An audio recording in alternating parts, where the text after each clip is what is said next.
All right. Thank you for joining me on this episode of The Gospel Truth. I'm your host, Marlon Wilson, and we have another great show for you today. I have Dr. Tuggy and Anthony Rogers with me, and we're going to be debating, does the book of Mark teach that Jesus is the one true God? So we have an exciting show for you, a great debate planned, and I thank you for joining me on this episode of The Gospel Truth. As always, I do want to go and encourage you to like and follow The Gospel Truth. Make sure you hit that like, make sure you hit that subscribe, make sure you hit that notification bell, wherever you're watching this debate, Facebook, YouTube, wherever you are, make sure you hit that notification bell so you can stay in the loop with what the Gospel Truth has going on. Also, this content is on podcast, so make sure you're flowing to iTunes, Google Play, Stitcher, and Spotify to make sure that you are getting in with the podcast. All right. Some of you guys don't like the YouTube thing. You guys are always on the go, so that option is available for you, just in case you like rather listen to the podcast. Also, as I mentioned, the social media platforms. I'm also on Instagram and Twitter, so make sure that you are flowing over there and subscribing there to stay in the loop with what the Gospel Truth has going on over there as well. That said, let me go ahead and go over a couple of announcements of shows that I have coming up here in the future. All right, coming up here on Tuesday, February 2nd, I have an interview answering objections to the canon of the New Testament. I have Jonathan Sheffield, so make sure you are hitting that notification bell for that one so you can hear that one live. After that, I have Pastor Emilio Ramos is going to be joining me, and we're going to be going through Romans chapter 9. So this is going to be a great debate, not debate, but an interview. I'm so used to saying debates, but this is going to be a great interview, and I'm pretty excited about this one. This should be a great one, so make sure you be on the lookout for that one. That's coming up February 4th at 4 p.m. Pacific Standard Time. After that, I have Robert Weisner, Predestination and Election in the Second Temple Judaism in relation to Pauline theology. So that's going to be an excellent discussion. I'm looking forward to this one. This is coming up Tuesday, February 9th at 5 p.m. Pacific Standard Time. That's 8 p.m. Eastern Standard Time. And then lastly, I have my buddy. We're going to go ahead. We're going to talk about it. We got to duke it out over this one, man. My buddy's a Calvinist, and I believe he can hold the libertarian free will. So we're going to have a great discussion in this one. I love talking to JD. This is my guy. And Calvinists hold the libertarian free will. So be on the lookout for this interview and the discussion. So if you are interested to know what the Gospel Truth has going on, you're on that YouTube page. We have a whole bunch of live shows that are coming up. So please, I cannot emphasize it enough to make sure that you're subscribing. If you're on Facebook, make sure you're liking on both of those platforms. Make sure you hit the notification bell so you will not miss out on any shows coming up here in the future. That said, I have Dr. Tuggy and Anthony Rogers. Dr. Tuggy's been on the show before. He debated Dr. Sean Cole, and it was concerning the Trinity. And that was a great debate, a great discussion. If you haven't checked that out, I will be posting a link to that debate in the live chat comments so you can check that one out. But that was a great discussion, and I'm glad to have Dr. Tuggy back for this one. And I also have Anthony Rogers. Anthony Rogers was supposed to come on a long time ago, man. I should have been got Anthony Rogers on, man. I can't be missing out on this guy. I mean, this guy's a beast, man. So I'm so glad both of these guys have joined me. Let me bring these guys in so they can introduce yourself to you guys. What's up, guys? How y'all doing? Y'all doing all right? Very good, thanks. Y'all ready to get this show on the roll? Y'all ready? Absolutely. Ready. You guys decided to jump. So, Dr. Tuggy, you started to jump back in to the Gospel Truth Octagon, man. That's what I call it, man. The Gospel Truth Octagon, okay. Man. You know what I mean? We're about to get this show on the road, man. And Anthony, right. This is your first go round, man. So I'm glad you came, man. And I'm excited for this one. The audience is excited for this one. So Dr. Tuggy, tell me a little bit about what you got going on, man. What you got? What's going on? Well, I live in Tennessee with my family. I work a non-academic job now. I was a professor for 18 years at the State University of New York, but I quit that. A lot of my time is taken up doing my Trinities podcast, and I also have the privilege of serving as chair of the board of the Unitarian Christian Alliance. That's about it. All right. Anthony, man, what you got going on, man? Give a quick introduction to yourself, man. Sure. First, I'd like to give all praise and thanks to the Lord Jesus Christ, who loved me and gave himself for me. I am a pastor of prison ministries. I serve as the regional director in South Carolina for Metanoia Prison Ministries. Metanoia fittingly means repentance, good name for a prison ministry. I also do various other jobs and love to engage in evangelism and apologetics. So for a long time, I've done apologetic type stuff. I especially focus on Muslims, but have also done quite a number of things with Unitarians. So I'm looking forward to this with Dale. All right, all right. All right, cool, guys. So we're going to jump into this, man. Once again, the topic of this debate is the book of, does the Book of Mormon teach that Jesus is Book of Mormon? I said Book of Mormon, you guys. The Book of Mark teach that Jesus is the one true God. So Anthony, you're arguing the affirmative in this debate. They'll tell you you're arguing the negative. So the format of this debate, we're going to have 15-minute opening statements. That's going to be followed by a 10-minute rebuttal. And then we're going to have another rebuttal of 5 minutes. That's going to be followed by a 15-minute cross-examination where the first 30 minutes, both of you will get 15 minutes each to ask questions. I'm going to be pretty strict on that.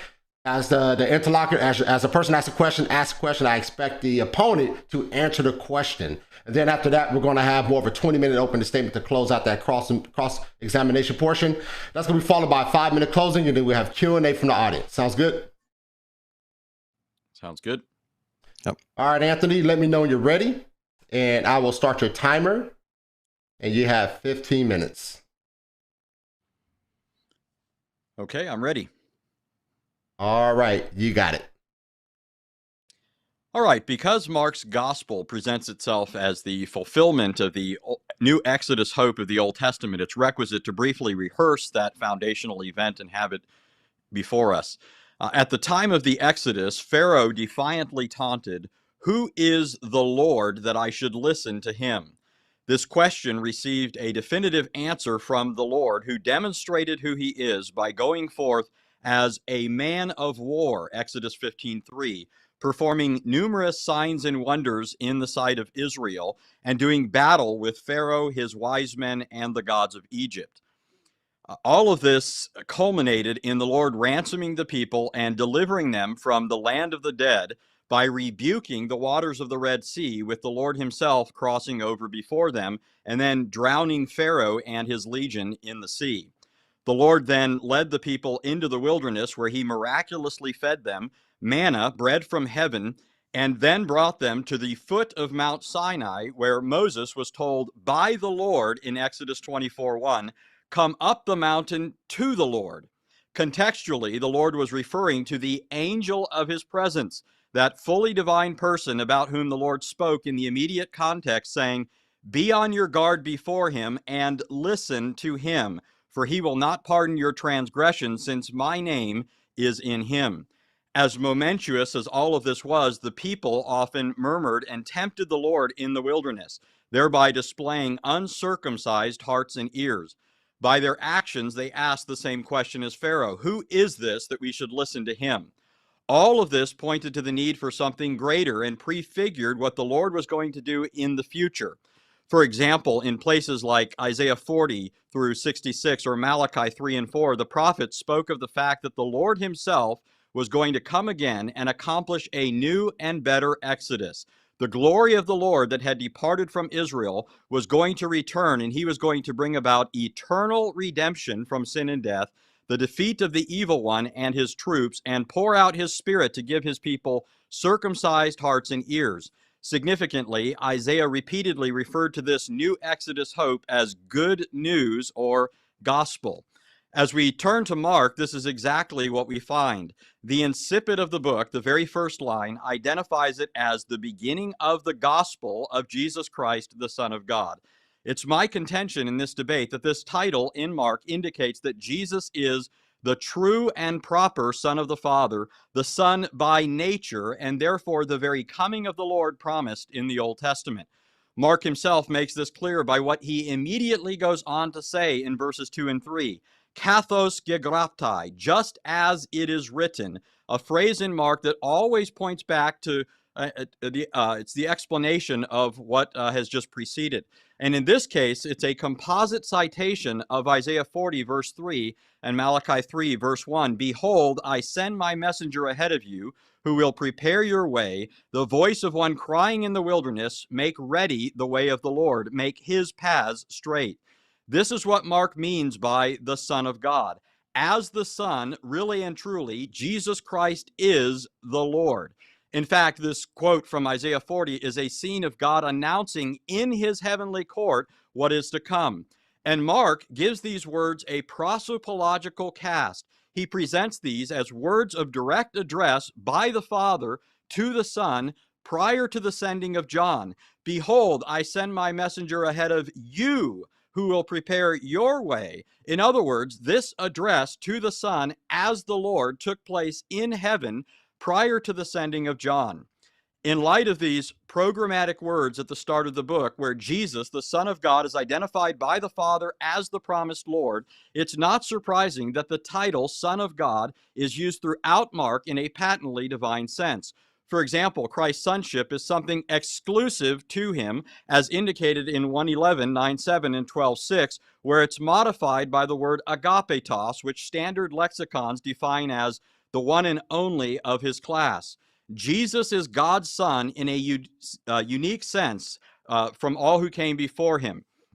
Even David and his royal descendants, who served as mere types and shadows of the reality embodied only in Jesus. Christ's sonship, furthermore, entails the possession of transcendent authority over everyone and everything, as seen in his authority over the demons, who already know him, by the way, as the Son of God, and fear that he's come to destroy them. 124 and 5:7, and also from the fact that Jesus, by this title, distinguished and ranked himself above all the prophets in 12:6 and all men and angels in 13:32. Furthermore, as the Son, Jesus possesses unearthly heavenly glory that is essential to him, as seen in Mark 9, where he transfigured himself before the disciples. That this glory is heavenly is seen from the fact that his clothes became, quote, radiant, intensely white, as no launderer on earth could bleach them. That this glory was essential to him and not merely reflected glory as a result of being in the divine presence is seen from the fact that he was transfigured before the descent of the Father. It was in this context, and to underscore the significance of it, that the Father then descended and declared, "This is my beloved Son." Finally, it was precisely Jesus' claim to be the Son of God that the Sanhedrin in Mark 14 condemned as blasphemy, which can only mean that they thought he was making a divine claim, a claim that is either gloriously true or blasphemously false. Likewise, given the programmatic words of the prologue, which identify Jesus as the Son of God and as such the Lord, this is exactly how Jesus is presented in the narrative. For example, in 2:28, Jesus claimed to be the Lord of the Sabbath, a divine institution. In 11:3, Jesus, as the Lord, claimed absolute ownership over the property of others. In 12:37, Jesus claimed to be the very Lord of Psalm 110, and therefore greater than David or any mere son of David. And in 13:35, Jesus referred to his return to the world as the coming of Hakurios te oikos, the Lord of the house. As if these categorical claims to be the Lord were not enough, Jesus even reenacted the events of the first Exodus, thereby also anticipating his new Exodus redemptive work that he was about to accomplish on the cross. For example, in Mark 4, we're told that Jesus rebuked the wind and the sea, causing them to be still so that his disciples could safely cross over into the wilderness, the exact thing the Lord did at the Exodus. Psalm 106, he rebuked the Red Sea and led them through the deeps as through the wilderness. Or again, Psalm 89, you rule the swelling of the sea. When its waves rise, you still them. Immediately after this, in Mark 5, Jesus proceeded to deliver the Gerasene demoniac from a legion of demons, causing them to be drowned in the sea, just like the Lord drowned Pharaoh and his legion in the sea. This is then followed in Mark 6 with Jesus miraculously feeding a multitude of Israelites in the wilderness. Mark 4, 5, and 6 then record Jesus doing signature acts of the Lord, things that the Lord alone can do and did do. Mark records Jesus doing them in the exact order in which the Lord did them, and he also uses the precise Old Testament language to describe these things. If you aren't catching what Mark is throwing at you, you might be a Unitarian. And for the sake of those who didn't catch it, Jesus did it all over again. At the end of Mark 6, Jesus once again delivered the disciples from the sea, even saying, "Take courage, I am, do not fear," which is followed in chapter 7 by Jesus delivering a girl from a demon, one of Satan's troops, and then in chapter 8 by Jesus once again feeding a multitude in the wilderness. Again, if you're not picking up what Mark is putting down, you might be a Unitarian. To cap it all off, after this recapitulation twice over of Exodus-like events, delivering them from the sea, overtoppling Satan's hosts, and feeding the people in the wilderness, they then went up the mountain in Mark 9, where the Father, in the presence of Moses, said regarding Jesus, "This is my beloved Son, listen to him." The exact thing the Lord told Moses in Exodus 23 with respect to that theophanic person who bears his very name, the one the Father called the Lord, Jehovah, in Exodus 24:1. The words of the prologue, you see, especially verses 1 through 3, are programmatic for the rest of the gospel. Mark announced already at the beginning who Jesus is and what he came to do. He is the divine Son of God and Lord who came to effect a new Exodus. And so when we see things in the narrative, the sorts of things I just mentioned, and see people at every turn either objecting to what Jesus does since it involves the exercise of exclusive divine prerogatives or presupposes the possession of incommunicable divine attributes, forgiving sin, knowing the hearts of men, performing a divine work on the Sabbath, or we see people being amazed and dumbfounded that this man wields paramount authority over creation, over the demons, over all sin and disease, over life and death itself. The reader has already been told what the people in the narrative do not yet have eyes to see. Jesus Christ, the Son of God, together with his Father, is Lord, the one Lord of Israel. This is the thesis and plot of the book.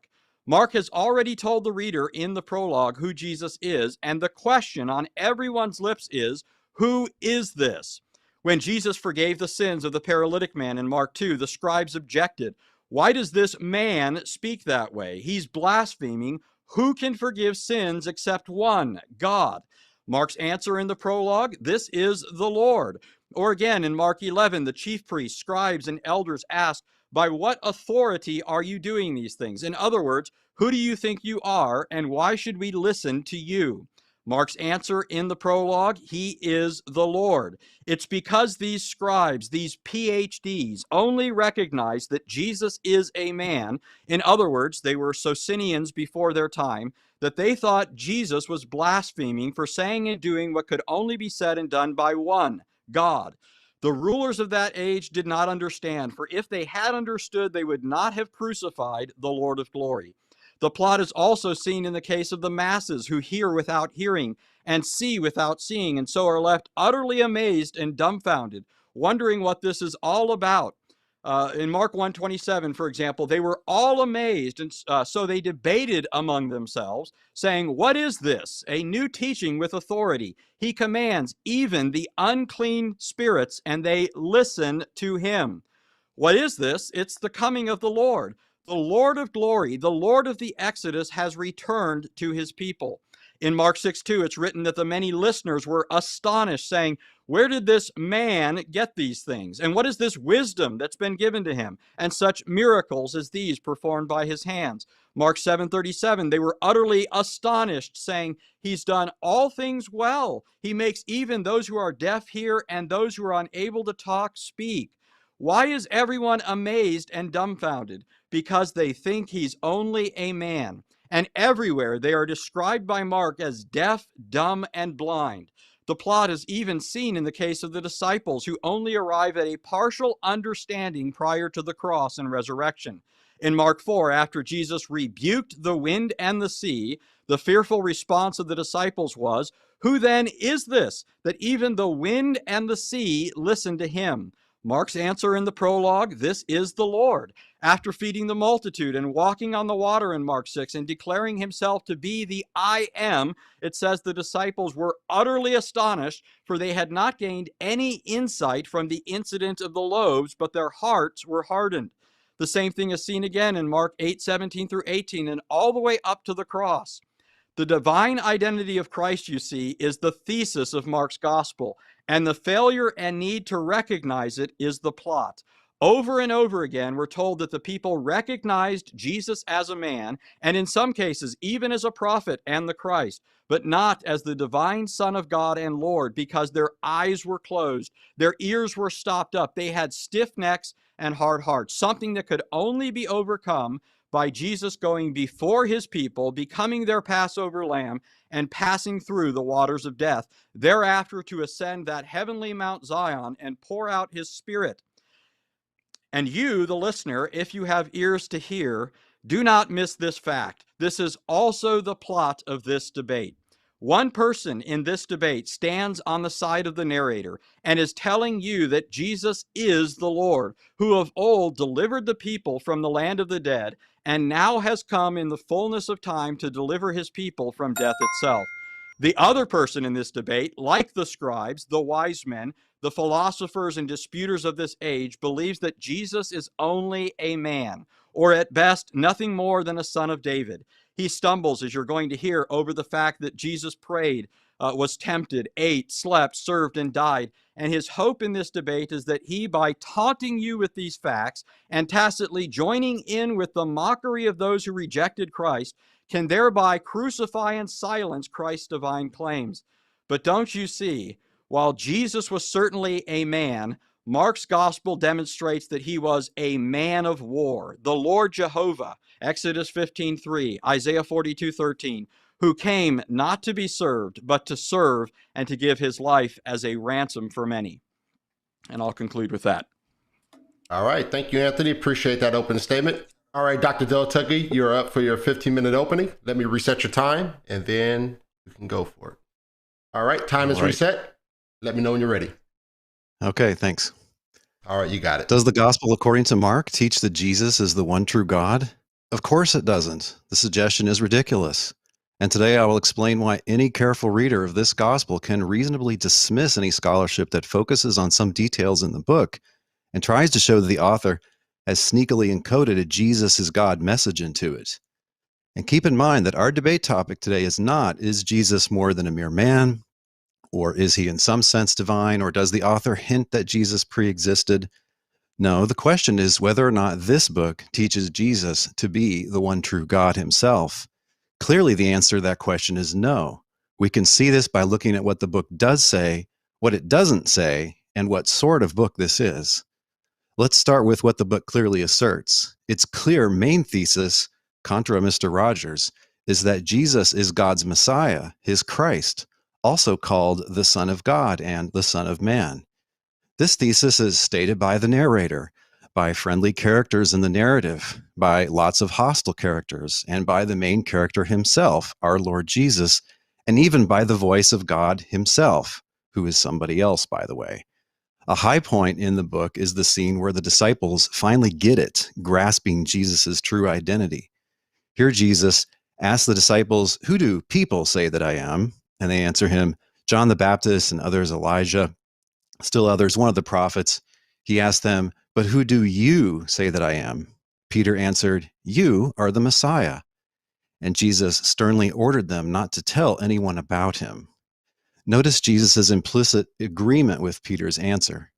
Similarly, in chapter 14, when the high priest asks him, "Are you the Messiah, the Son of the Blessed One?" which is to say, the Son of God, Jesus answers that he is. In the narrative, Jesus keeps his status as Messiah quiet, revealing it only to a select few. But this book shouts from the rooftops that which was once hidden. Throughout the book, our author proclaims his message over and over again. The point can't be missed. Even someone who sleeps through the middle chapters but wakes up near the end will hear a Roman soldier declare upon witnessing Jesus' death that truly this man was God's son.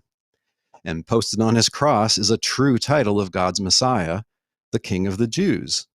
From our author's standpoint, Jesus' enemies meant this as a criminal charge, but God meant it as yet another divinely ordained hostile testimony. Is this crucified Jesus the God of Israel, the one true God? Of course he's not. Numerous factors communicate this. First, a Messiah is literally an anointed one called, commissioned, and empowered by God for an all-important mission. The anointee is not the anointer. Nor is this unique Son of God the same God whose Son he is. The metaphor wouldn't make sense. Second, the reader needs to approach the book with some common sense. What is the chance that the author would expend all his energy telling us that Jesus is God's Messiah, when in fact he holds to the much stronger and stranger claim that Jesus is God himself? It's incredibly unlikely. If you read a book about George Washington and the author labors over and over to communicate that Washington was an honest man, it is vanishingly unlikely that the author also thinks that the really important thing to know about George Washington is that he was a space alien who had morphed into human form so as to live among us. Third, throughout this book, Jesus is portrayed as a real man. He has a human mother. He's a descendant of King David. And it's a background assumption of Judaism that God is not a man and is not, of course, a descendant of anyone, human or otherwise. Fourth, Jesus' favorite title for himself here is the Son of Man, which literally means a human being, but is also a clear reference to the one like a Son of Man in the vision of Daniel chapter 7. But this one is not the one God. Rather, in Daniel's vision, this one is brought into God's presence, and God gives him dominion and glory and kingship that all peoples, nations, and languages should serve him. This we see fulfilled in Jesus in the Revelation, in the vision of Revelation chapter 5. There too, just like in Daniel 7, he's a character in addition to the one God. And the one we see on the throne is the one God. He's introduced in Revelation chapter 4. Fifth, God is not a prophet, and this Jesus in the gospel according to Mark, even though he's greater than the greatest previous prophet, Moses, still as God's Messiah, he's also a prophet, that is, a human who speaks God's words to the people. Sixth, the book assumes and implies many differences that distinguish Jesus from his God. Unlike the one true God, Jesus prays to God. Along with his disciples, Jesus sings a hymn to God. Unlike the untemptable God, Jesus is tempted. Unlike the invulnerable and essentially well-off God, Jesus is afraid before his crucifixion and feels abandoned by God when it happens. Unlike the essentially immortal God, Jesus dies. Unlike the essentially omniscient God, there are truths Jesus does not know. Unlike the essentially omnipotent God, sometimes Jesus lacks enough power to do something. While God doesn't need permission or authorization or empowerment from anyone to do anything, Jesus is authorized and empowered by someone else, God, to heal, to exercise, and even to forgive sins. And while God can say, I created the world, Jesus describes someone else as the creator, God, that is, the one he calls Father. And when someone addresses Jesus with the title Good Teacher, Jesus snaps back, why do you call me good? No one is good but God alone. Clearly, Jesus can be called good. The reader infers that Jesus must have in mind some sort of goodness which he lacks, but God has. Perhaps underived goodness or absolutely perfect goodness, such as would entail absolute immunity to temptation. When this book distinguishes Jesus from his Father, it thereby distinguishes Jesus from God, for the assumption here is that the one God and the Father are one and the same. The one just is the other. The 4th century idea of multiple persons in the one God is nowhere to be found in this mid-1st century book. The famous Shema passage from Deuteronomy 6 is discussed in Mark 12, but Jesus simply agrees with his Jewish interlocutor about it, declining the opportunity to revise Jewish monotheism so as to include himself, as people say nowadays, in the divine identity. Passing by such deep thoughts, Jesus here simply lets stand the Jewish scribe's statement about God that he is one and besides him there is no other. Notice that God here is a he and a him, a single self, and someone other than Jesus. Nor is there any suggestion or hint that Jesus has a divine and a human nature, so that, for example, he might be all-knowing in his divine nature and limited in knowledge in his human nature. Mark simply doesn't need any such hypothesis. Also missing is any passage that could possibly suggest that Jesus is eternal, that he created the cosmos, or that God created it through him. Nowhere is Jesus described or addressed as God. This Jesus is never portrayed as having some attribute only God can have, such as essential omniscience, omnipotence, eternality, uncreatedness, or aseity. If you think any of those attributes can be found in other New Testament books, and that such passages in those books are evidence that those authors think that Jesus is God, then you need to recognize that their complete absence in this book is also strong evidence that the author does not think that Jesus is God. Because if he thought that, surely he would have clearly indicated it in some such ways. This author never bothers to warn the reader against thinking that Jesus is a mere man, that is, a man who doesn't have a divine nature too. No, not even the Transfiguration in chapter 9. Simply, glowing bright white doesn't imply being God.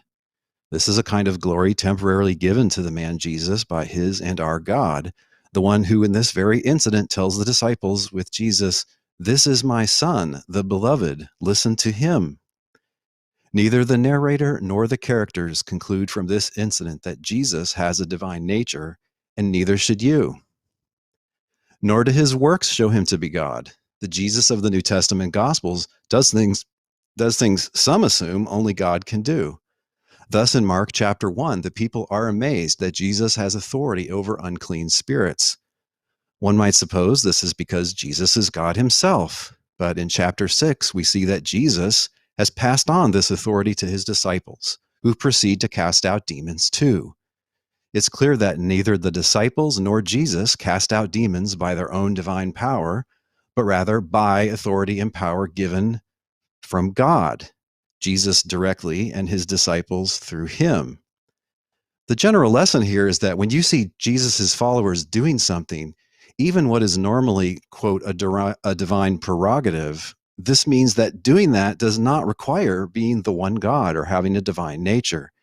If it did, we'd have way too many gods. Against this heavy mass of clear facts and plausible assumptions, some learned readers who are sold out to Catholic traditions will try to move heaven and earth to find an implication in this book that Jesus is the one true God. I'll discuss why later.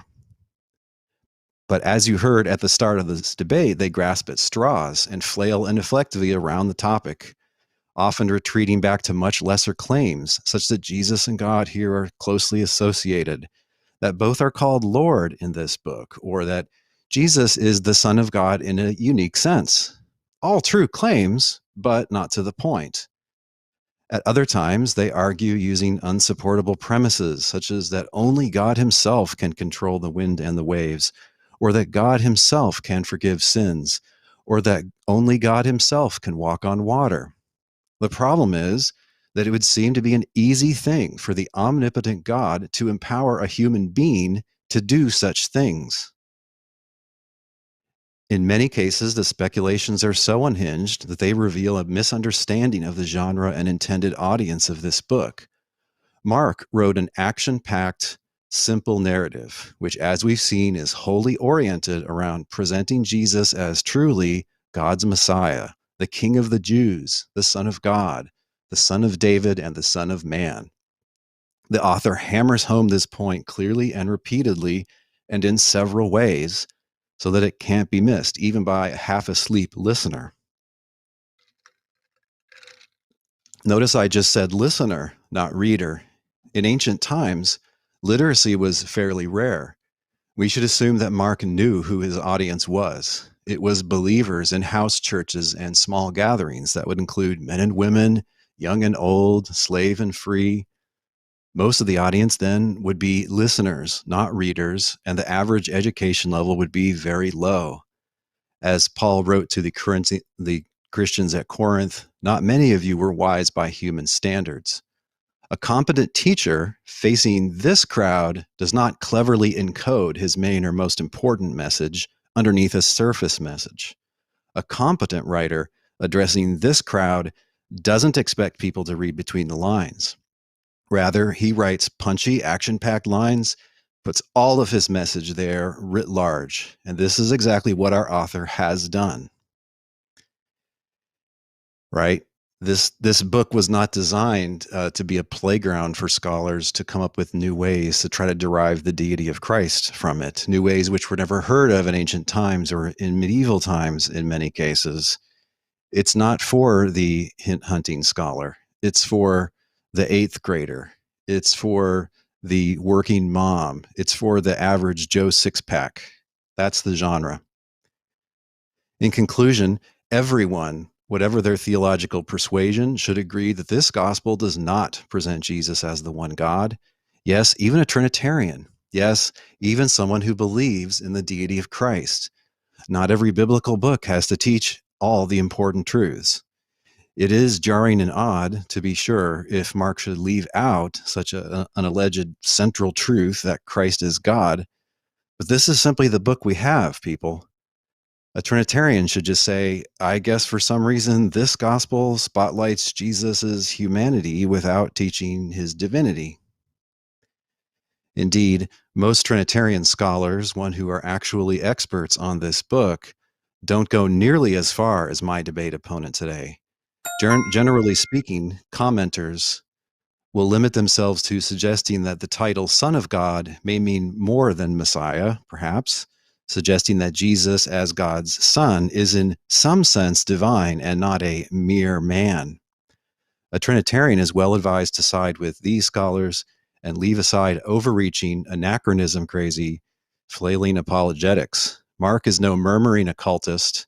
He has actually succeeded in clearly getting across his message that Jesus is God's Christ.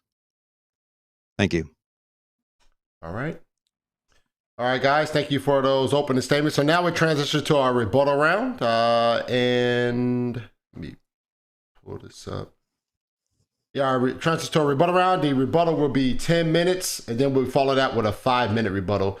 So start with Anthony Rogers. You're up for your 10-minute rebuttal. All right. Lamentably, Dale spent much of his time laboring to demonstrate points that aren't at issue in this debate. As an Orthodox Christian, I adamantly affirm Christ's true humanity. Indeed, my very salvation depends upon it. That's why I began this debate by thanking Christ, my Lord, for giving himself for me. And so, talking about Jesus being a descendant of David, talking about Jesus saying and doing other things that bespeak the fact that he is a real man, is irrelevant, utterly irrelevant to our debate. Having said that he's a man, in Dale's mind, though, means that Jesus can't be God, just like distinguishing him from the Father in Dale's mind means that he can't be God. But notice that both of these things assume already what I reject and, in fact, refuted in my opening statement. Jesus is a man, but he's an incarnate person. He is the Lord. And since I'm not a Unitarian, it's irrelevant to show that Jesus is distinguished from God. Dale said this is reading 4th century theology back into the New Testament, but of course it's not. Anybody who's read the ancient fathers prior to Nicaea knows that I'm not coming up with things ad hoc here. Irenaeus, for example, in his book Against Heresies, volume 5, said, how can sins be rightly remitted unless the one against whom one has sinned grants the pardon? He's arguing that Jesus is God on the basis of what we read in Mark 2. Novatian, in his book on the Trinity, chapter 13, says, if Christ forgives sins, Christ must be truly God, because no one can forgive sins but God alone. So this isn't an anachronistic reading of later theology back into the Bible. In fact, Dale holds a theology from the 17th century known as Socinianism. That, I suggest to you, is what's being read back into Mark's gospel. In fact, Dale assumes Unitarianism, but Dale knows that Second Temple Jews were not Unitarians. Second Temple Jews did not, in fact, believe that God could be reduced to a single person, to a blank monad. Now, another thing that Dale does that's reductionistic and just utterly glosses over what's found in Mark's gospel, what I presented in my opening statement, is he tries to reduce the title Son of God, which is a patently divine title. He tries to make it a mere synonym of the title Christ. But it's clear in Mark's gospel that Son of God and Christ are not synonymous titles.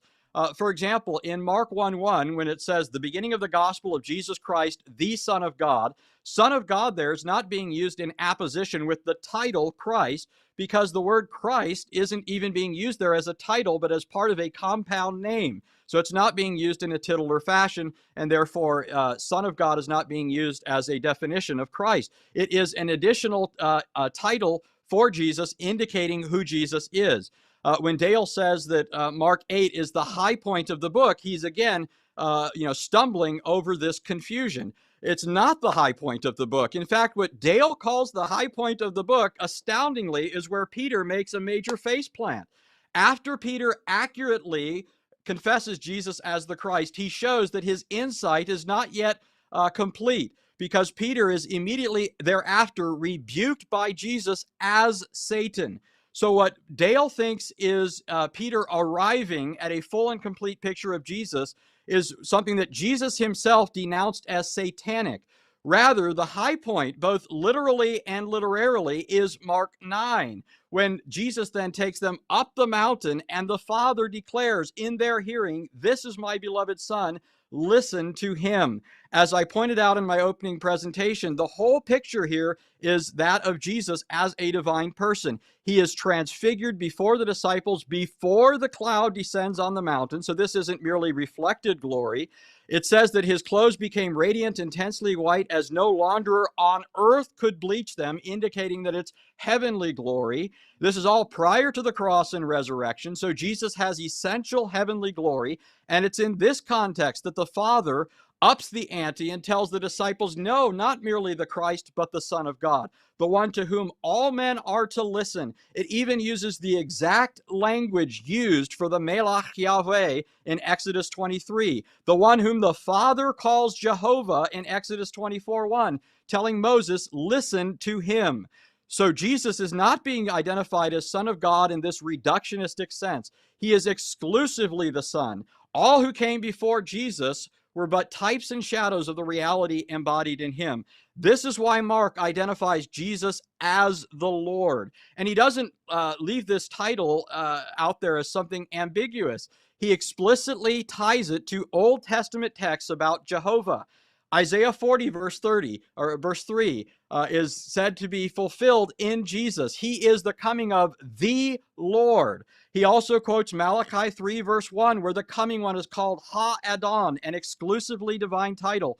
Repeatedly throughout the book, Jesus even says and does that which God alone does. Dale says that Jesus is not doing things that only God can do. But of course he is. The Old Testament not only says this is what God did, it not only uses the language that's used for God, but the statements are even exclusive to God. For example, in Job 9, it says that the Lord, Jehovah, is the one stretching out heaven alone and walking upon the sea as upon a floor. That's what Jesus did in Mark 6, and it says Jehovah alone does that. Now, Dale says Jesus could do this because he was given authority. But nowhere in Mark's gospel does it speak of Jesus being given authority. Everywhere it simply speaks of Jesus having authority. The only time it speaks of anyone being given authority, it's Jesus who gives it. Jesus gave the disciples authority in Mark 3. He gave the disciples authority in Mark 6. And even that was limited in the case of the disciples, but not so in the case of Jesus. For example, in Mark 9, the disciples couldn't cast out a demon, even though they were given authority, and Jesus says, you can only do this by prayer. But Jesus proceeded to cast out the demon without prayer. He simply speaks and it happens. This is why people marveled over Jesus, because he exercised unprecedented authority, the authority of the Lord himself, the authority that the Lord alone had and wielded. And he, again, he does the exact things God does. He does them in the exact same order. The exact same language is used for him. And again, these are signature acts of Yahweh, things that Yahweh alone does. Dale mentioned that this is not, Mark's not sneakily coding in things here. I agree. I mean, there's certainly many things that Mark does that tie in with the Old Testament that the alert reader would pick up that maybe somebody ill-informed about the Old Testament wouldn't. but he also states things quite explicitly. He explicitly calls Jesus the coming Lord in 1:3. He explicitly calls Jesus the Lord in 5:19. He explicitly calls Jesus the Lord in 11:3. He explicitly calls Jesus the Lord of the Sabbath in 2:28. Over and over again, Mark states explicitly what he also states in a narratival way in more implicit fashion. Dale said, if somebody wrote a novel about George Washington and said he was an excellent man, you wouldn't get the impression from that he was an alien. Well, what if the person in that novel not only told you that he was an excellent man, but also told you that George Washington had antennas that came up out of his head, that sometimes he looked green in a certain light, that some people heard, or saw sights above his house that looked like, rotating bright orbs or what have you. The alert listener would start to think there's something else bizarre going on about this man. And Mark not only does this sort of thing with respect to Jesus, such as when he shows him reenacting the events of the Exodus, but even states these things explicitly. Jesus is the divine Son of God. That's why the high priest said it was blasphemy. It was not blasphemy to claim to be the Christ. It was blasphemy to claim to be the divine Son of God, that fully divine person who together with the Father exercises universal dominion over all creation. Indeed, in the same text, Jesus said that he would come riding the clouds of heaven, something used exclusively for God in the Old Testament. Throughout the Old Testament, it's God who rides the clouds. Psalm 104:3, he lays the beams of his upper chambers in the waters. He makes the clouds his chariots. He walks upon the wings of the wind. Jesus is the one who knows the hearts of men, Mark 2, Mark 3, verse 5. The Old Testament, 1 Kings 8, other passages say God alone knows the hearts of men. So yes, Jesus does things, and it's not sufficient for Dale to say, well, God could give him this authority, because these are things exclusively reserved for God. These are signature acts of God. These are things that God says and does to show who he is. Throughout the Exodus, one of the constant refrains is that God is doing these things so that people would know that he is the Lord. If somebody else could do these things, then these signature acts would be worthless. The very point is, these things betoken the person who does them. They indicate that he himself is the Lord. This is what Jesus says and does throughout Mark's gospel. And that's why, Dale, you see, when you look at the people in the narrative who are objecting to Jesus, they object to Jesus in the exact way that Dale does. Isn't this the carpenter? If you're the Son of God, come down from the cross. All right, that's God time, can't Anthony. die. That's time right there. Okay. All right. Dale, you're up for your 10-minute rebuttal. Yeah, that's kind of hilarious to try to associate me with Jesus's enemies and the Jews. It sounds like the people who agree the most with Mr. Rogers are Jesus's enemies in chapter 2 and the high priest in chapter 14, the people who precisely are not getting it. Notice over and over again, first of all, there are modern misreadings on display here. He in his opening said that the thesis of Mark's gospel is the divine identity of Jesus. Guys, this is just a confused and confusing neologism that has become popular in about the last 20 years. It was invented by a British scholar named Richard Bauckham. Not only is it not part of this book, it's not even part of, mainstream Christian tradition before 25, 30 years ago. And it's absurd that the main thesis is the divine identity of Jesus. It just isn't. And better scholars don't go so far as to say that clearly Son of God implies having the divine essence, the divine nature. That, in fact, is an argument that is due precisely to Athanasius in the 4th century. That's the guy that invents that argument, that to be a real son, Jesus has to be homoousion with the Father. He has to have the same substance or essence. Even people before, like Origen, Justin, and so on, even Novatian and Irenaeus, they don't think he's divine in the same sense that the one God is divine, even though they do speculate about his two natures. Also, notice what Mr. Rogers done. He very much focuses on what he thinks are his ace 2 passages, which are chapter 1, which he totally misunderstands, and chapter 9, the Transfiguration. Take the Transfiguration first. He claims that this is just a revelation of Jesus's divine essence. Oh, to the contrary. It says, and he was transfigured before them. And commenters like Robert Gundry point out that this is a divine passive. And so it implies not that Jesus, Gundry says, has a glory hidden at other times by his clothes and flesh. On the contrary, the divine passive in verse 2 and the emphasis on the glistening of his garments point to a glory bestowed from without. Many other commenters very plausibly argue that this is a preview of Jesus's heavenly glory once he is raised and exalted to God's right hand, like you see in Revelation 5. And that indeed is a very plausible reading. Now go back to chapter 1. Again, a fashionable misunderstanding here. I call it the fulfillment fallacy. And the fallacy goes like this. There are statements made about Yahweh in the Old Testament. New Testament author comes along and says that they are fulfilled in Jesus. And the reader says, aha, see, that shows that the author is telling us that God just is Jesus. Now, this is not only is this not correct, it's a kind of a beginner's mistake in interpreting the New Testament, right? Consider Matthew 1. The author says that Jesus' birth is a fulfillment of a prophecy in Isaiah 7 about a baby named Emmanuel. Well, Emmanuel was a baby in the time of Isaiah.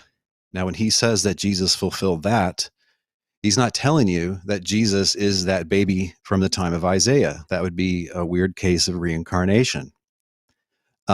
What are they doing with these texts? They're doing, I think, one of two things. They're either viewing Jesus as the one through whom God is acting, and so God does fulfill it himself, but through Jesus. Or sometimes they just seem to think that there is a different meaning encoded by God, a meaning that wasn't known to the human author or to earlier readers. And there are just two fulfillments, because there's the kind of the meaning that the human author knew, and there's another meaning in play too that in these latter days has finally become known.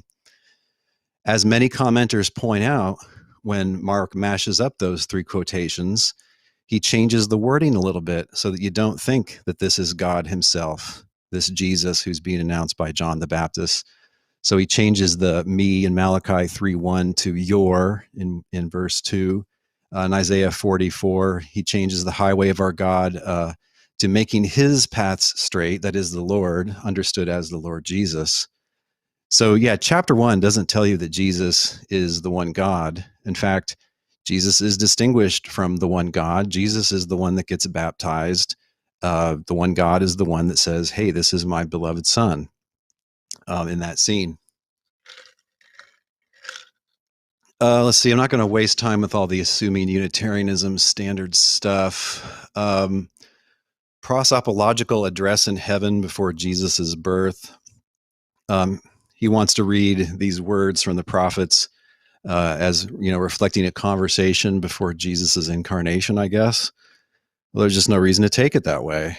All it needs to be is a prediction, a meaning that was hidden at the time, a prediction that's filled in the time of Jesus's and John's ministry. So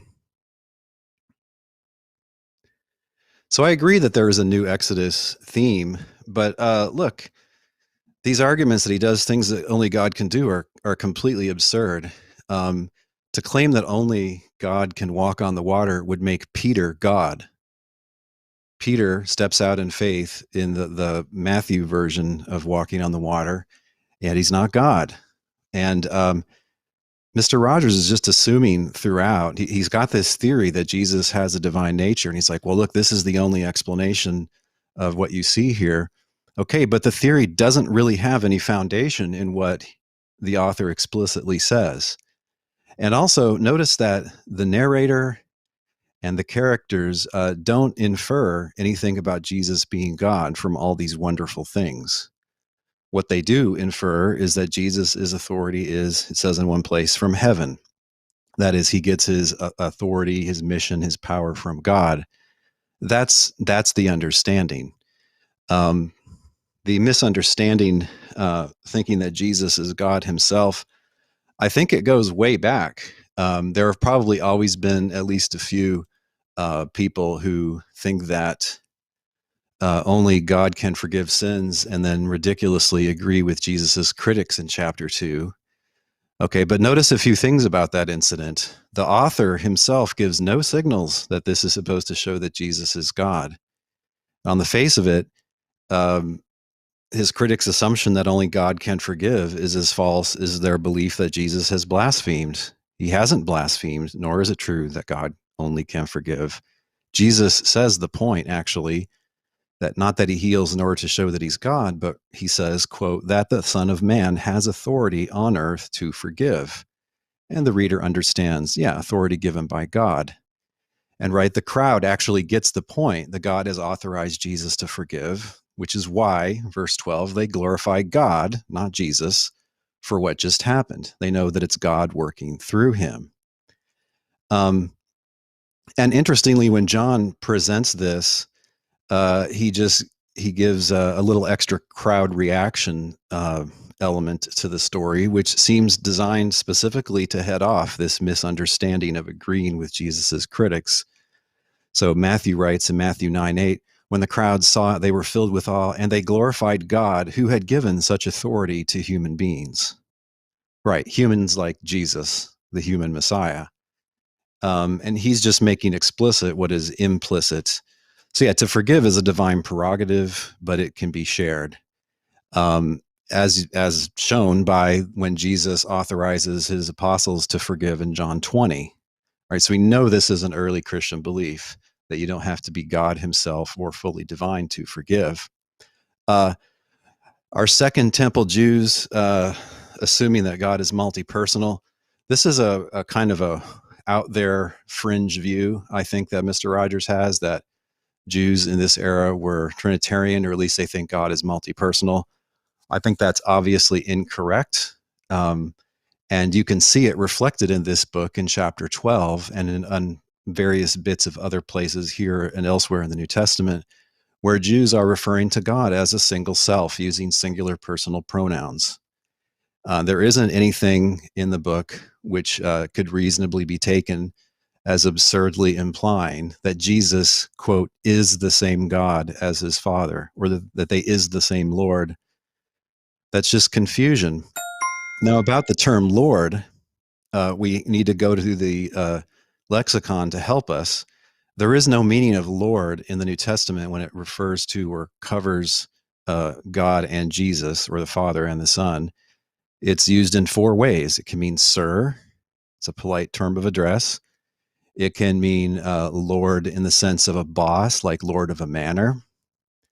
It can be a substitute for the divine name. In Old Testament quotations, instead of saying Yahweh or trying to transliterate it, they just substitute Kurios, the Lord. And the 4th meaning is a New Testament meaning. It's for the Lord Jesus, the one whom God, as it says in Acts 2, has made both Lord and Christ. It's the unique Lord under the unique God of the New Testament. All right. Thank you. All right, Anthony, you're up for your 5-minute rebuttal. All right, disquisitively, Dale began this debate by pretending that if we want to see the deity of Christ here, my position, in Mark, then we have to view Mark as somehow sneakily coding things into his gospel. And yet Dale, in order to defend his position in this debate, has told us that when Mark quotes the Old Testament text about the Lord and says that it's fulfilled in Jesus, that this has some meaning encoded by God that Mark recognizes. In other words, Dale's the one who thinks that there's this esoteric meaning to be read into this. That's not my view. That's his view. So he should apply those epithets to himself. Moreover, he can't decide whether the enemies of Jesus are being used by Mark as a foil for the truth, even though they don't intend these things in the way they're saying them. Because at one point he said, the people were ridiculing Jesus at the cross, saying he's the king of the Jews, when they don't believe that, but that's really true according to Mark. Well, by the same token, he should agree that when the Pharisees in Mark 2 are saying that only God can forgive sins, Mark is using them as a foil to present what is actually true. This is a signature act of God. Only God can forgive sins that are committed against himself. That's not just something that I'm making up. That's something that the Bible itself teaches. For example, in the book of Isaiah, the Lord says, I am the one who blots out your sins and transgressions for my sake. He is the one who forgives sins. The Pharisees were right about that, but they were wrong to say that Jesus didn't have the authority to do it. Now, Dale did try to deal a little bit with the reference in Mark 1 which I'm happy you finally got to. That's Mark's thesis, after all. And he says that I was engaging here in the fulfillment fallacy. But then he didn't go on to tell us what's fallacious about it. He simply said it's a fulfillment fallacy. Another attempt to try and deal with this was to say that this involves double fulfillment. That is, for example, in Matthew 1, he says Jesus is the fulfillment of the Emmanuel prophecy, but Emmanuel was a child at the time of Isaiah. Prove it. That's not true. I don't grant the whole notion of double fulfillment. That's something made up by people who don't know how prophecies are relevant in the past to their original audience and somehow fulfilled in the future. So Dale's going to have to put up the evidence or simply clam up at this point. And notice again that Dale says that I'm just reading things into the text. I'm finding things encoded there, and he's just reading the surface level meaning of the text. Well, what happened when he looks at Mark 1:3? Mark 1:3, quoting the Old Testament about the coming of the Lord, says it's fulfilled in Jesus. Mark says, prepare the way of the Lord. Dale says this means that he was preparing the way for the one through whom the Lord was going to act. That's not what the text says. That's something read into the text. This is eisegesis, folks. It's not exegesis. Mark makes it explicit. The coming one is the Lord.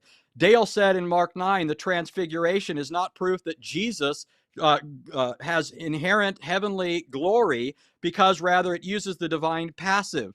It says that he was transfigured before them. Dale is here assuming he keeps talking about what's modern, what's not modern. The whole notion of a divine passive is only about 75 years old, and it's been thoroughly debunked.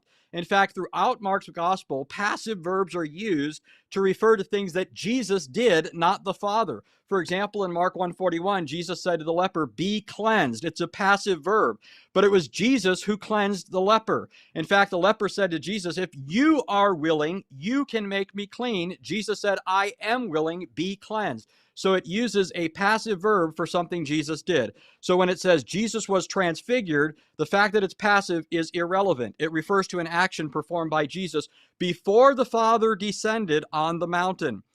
He said in an effort to support his Unitarian assumption, which he said he wasn't going to defend, he's just going to pass over it, but he nevertheless did appeal to Mark 12, saying in Mark 12, the Jews were simply Unitarians. They quoted the Shema.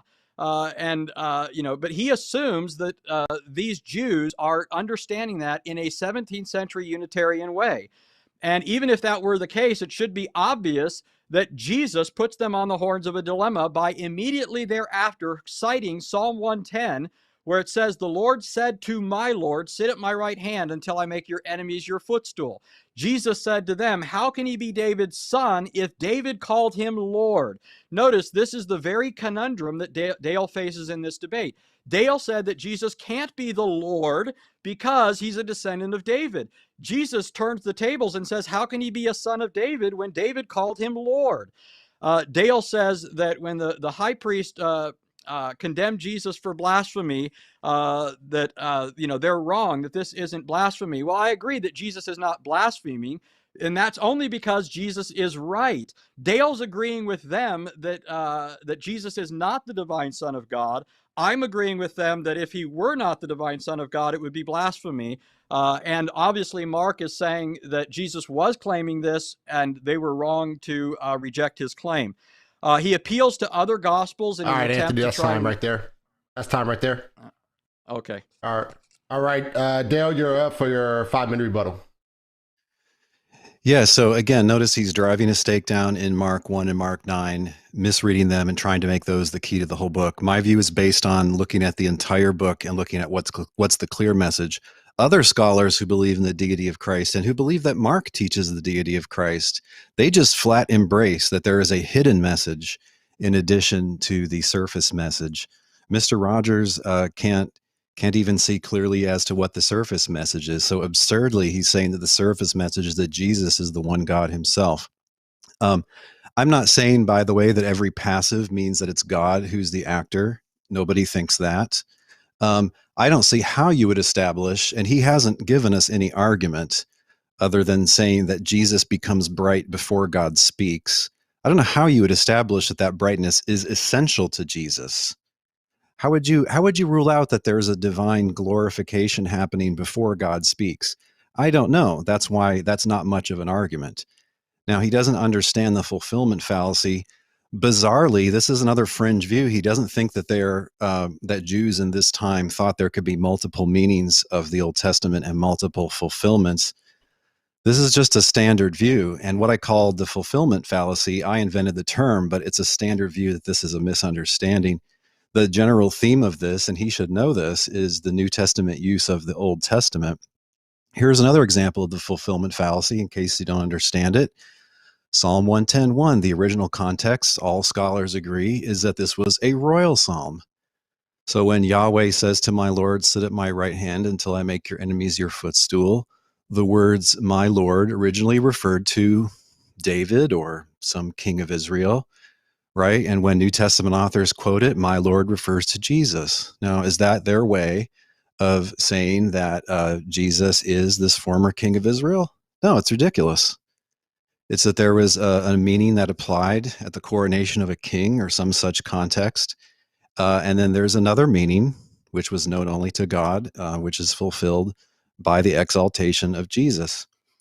About Psalm 110:1 and that thing about David's Lord, I mean, this is, in a way, this is kind of the most unclear passage in the book, because in the argument, Jesus just lets this question stand and they don't know how to answer it.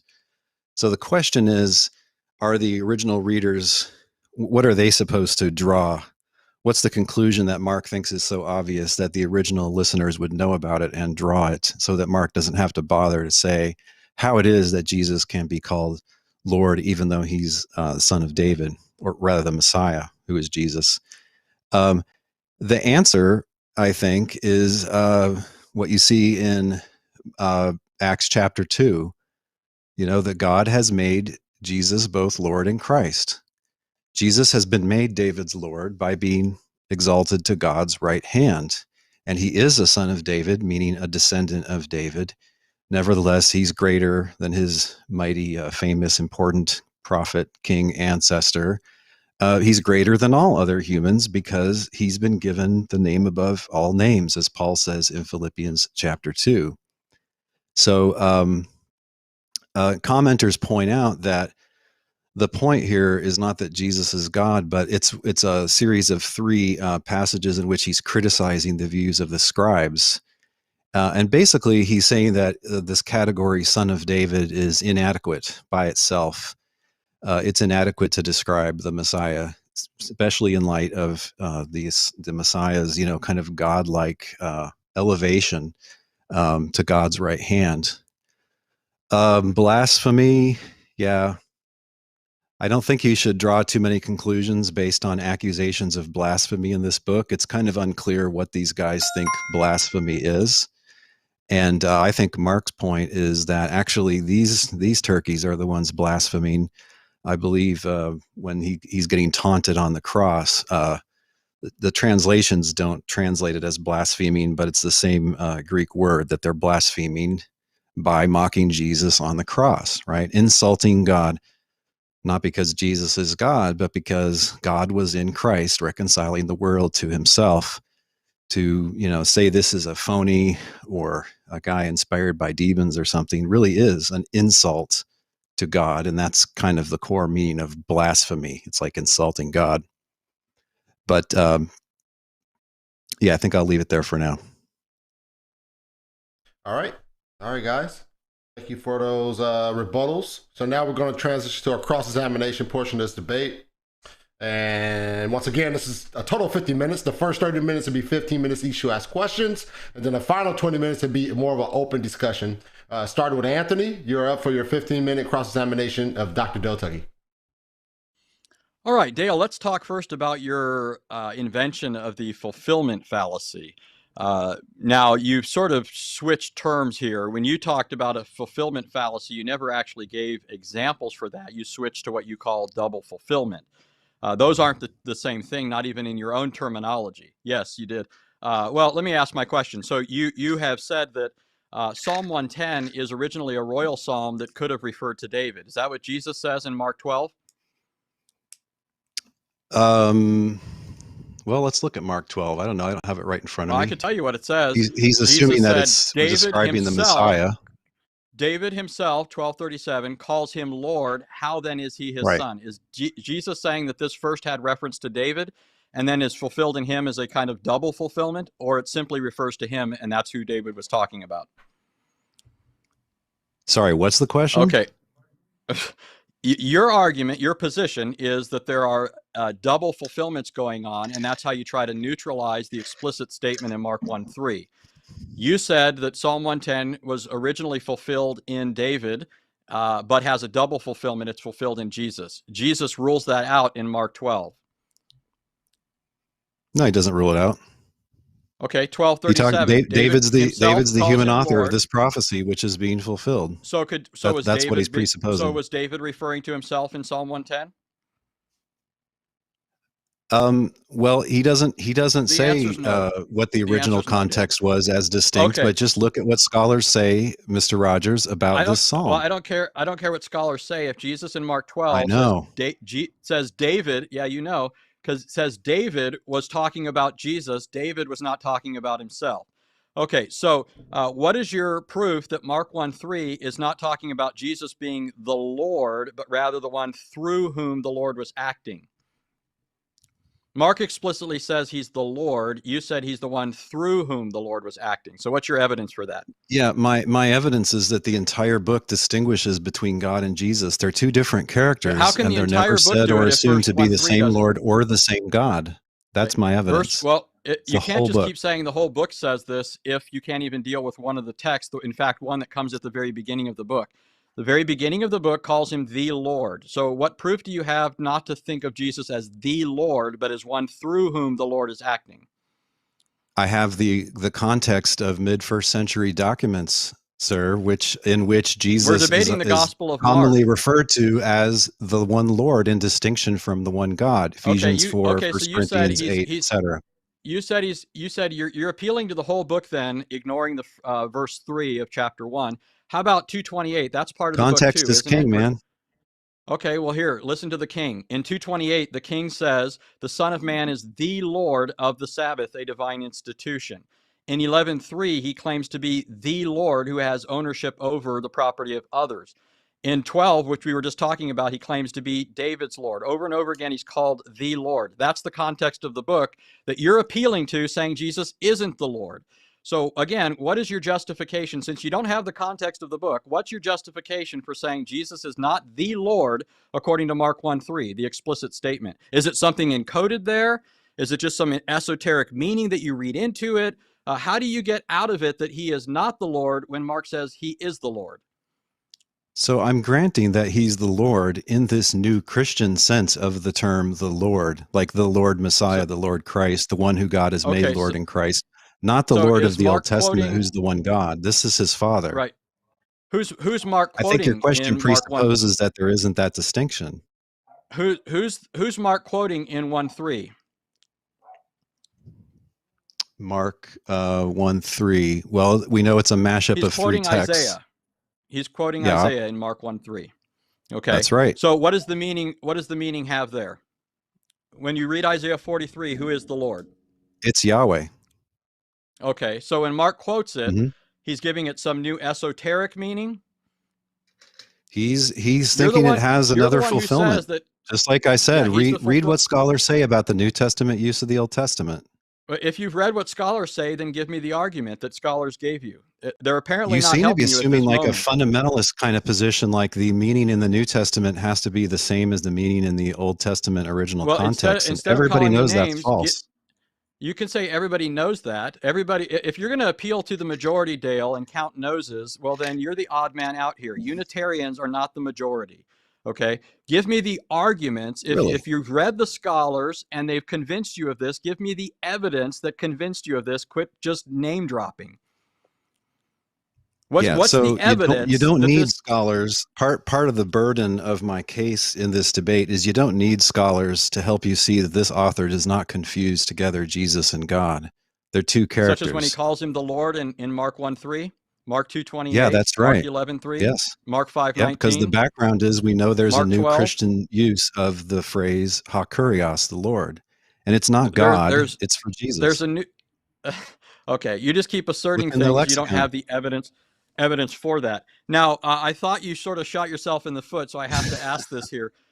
You mentioned that you think what Mark is doing in this whole blasphemy thing, and I give you kudos here, Dale, for recognizing Mark 15:29 as actually a reference to blasphemy, whereas most translations don't render it explicitly. Throughout Mark's gospel, you actually have this dueling blasphemies. In Mark 2, they accuse Jesus of blasphemy. In Mark 3, he accuses them of blasphemy. In Mark 14, they accuse Jesus of blasphemy, but then in Mark 15, Mark accuses them of blasphemy. But you mentioned that they were blaspheming Jesus, and you said, that here they are, they're blaspheming God. Well, not that Jesus is God, but that's where I think you shot yourself in the foot. So you recognize that Mark himself is presenting Jesus as the one who's ultimately being blasphemed. How do you deal with that Ultimately, without no. just shuffling? No, So, it's like, who I are mean, they blaspheming on the this is a cross? synoptic. If I can answer, this is a synoptic theme that, to receive the one sent is to receive the sender. To respect the one sent is to respect the sender, and to disrespect the one sent is to disrespect the sender. So they're blaspheming God by insulting God's special agent here, the Messiah. Okay, so It's do an you easy think that reading. Son of God? Do you think Son of God and Messiah are synonymous terms? No, I don't think they're synonymous, but I think they're both understood in this book to be titles of the Messiah. So What they're would you? Well, co-referential. They're understood as yeah, they both have the co-referential, but same the meaning referent, is but not they don't mean the exactly the same same. thing, Yeah. right? So Son of God would be a greater title or just an equivalent? What exactly does it say about Jesus?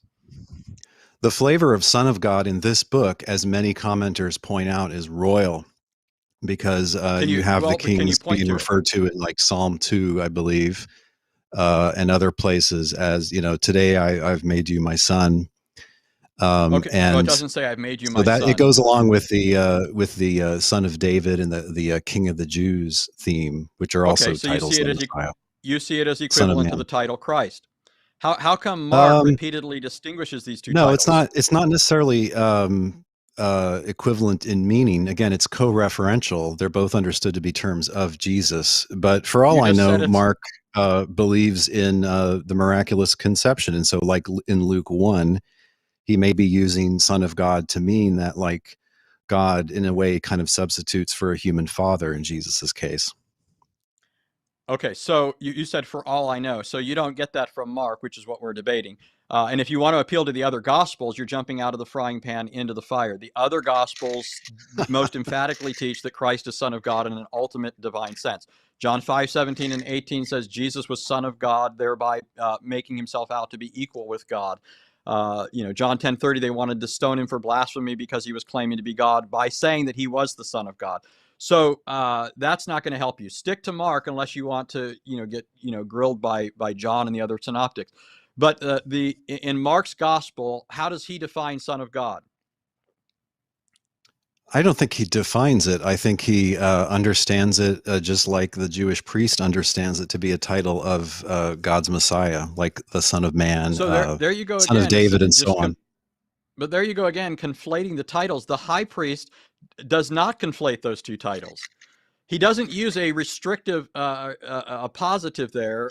He uses a form of a positive which understands Jesus not as just any old Christ, not Christ the son of David, not Christ the son of Aaron, but Christ the son of God. It is that particular claim that the high priest charges as blasphemy. Why does the high priest think that's blasphemy? Is it blasphemy? You keep talking about what Jews believe. Was it blasphemy in the first century to claim to be the Christ?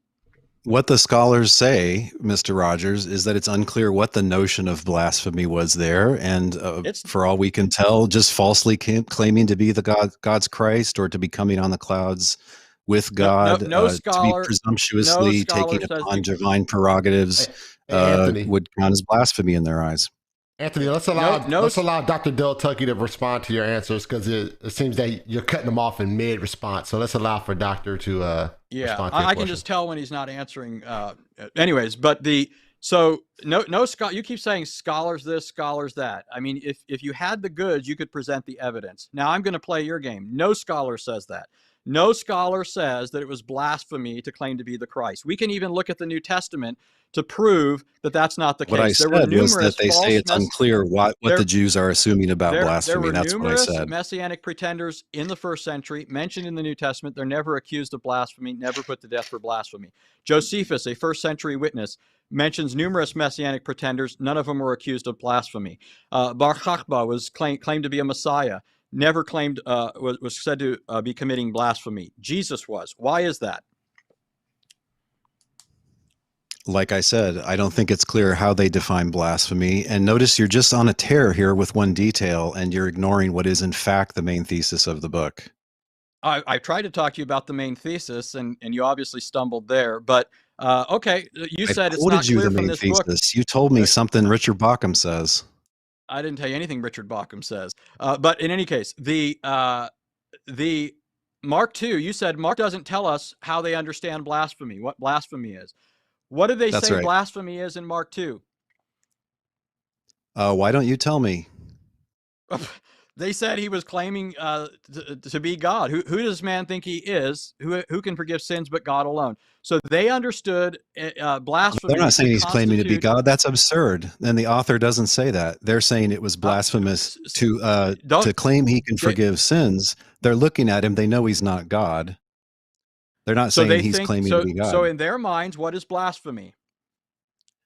Presumably in that case, asserting this divine prerogative that you were not given, which is to forgive sins. Okay, so although they may have the foolish view that God cannot possibly delegate that, they may be assuming that, which we know is false from the New Testament. So in Mark 14, what do they mean by blasphemy? We have an established understanding now of what they understood by blasphemy. What is going on in Mark 14? No, it doesn't follow that they have to be assuming the same thing about blasphemy in chapter 14 and chapter 2. Why would somebody think that? So show me from Mark another Could just be a very vague notion of like disrespecting God. How are they disrespecting? Wait, they're disrespecting God, or Jesus is? It would be disrespecting God to falsely claim to be God's Messiah, or to falsely claim that you have authority on earth to forgive sins. Okay, so I'll let that lie for right now. In Mark chapter 4, 5, and 6, Jesus reenacted the events of the Exodus, as I pointed out in my opening presentation. What do you think about that? Mark 4, Jesus rebukes and stills the wind and the waves, which are repeatedly ascribed to Yahweh in the Old Testament. That's what he did at creation and the Exodus. In Mark 5, he destroys a legion of demons, drowning them in the sea. In Mark 6, he feeds the multitude in the wilderness. All of these events are prototypical of what God did, and the Old Testament says God would do when he came in the future. How do you handle those texts? Yeah, I'm not sure if those reflect this new Exodus idea or not. But the problem you have is that you're basically assuming it's impossible for God to give those powers to others. We know that's false, because he does give the power to others to walk on water at least once.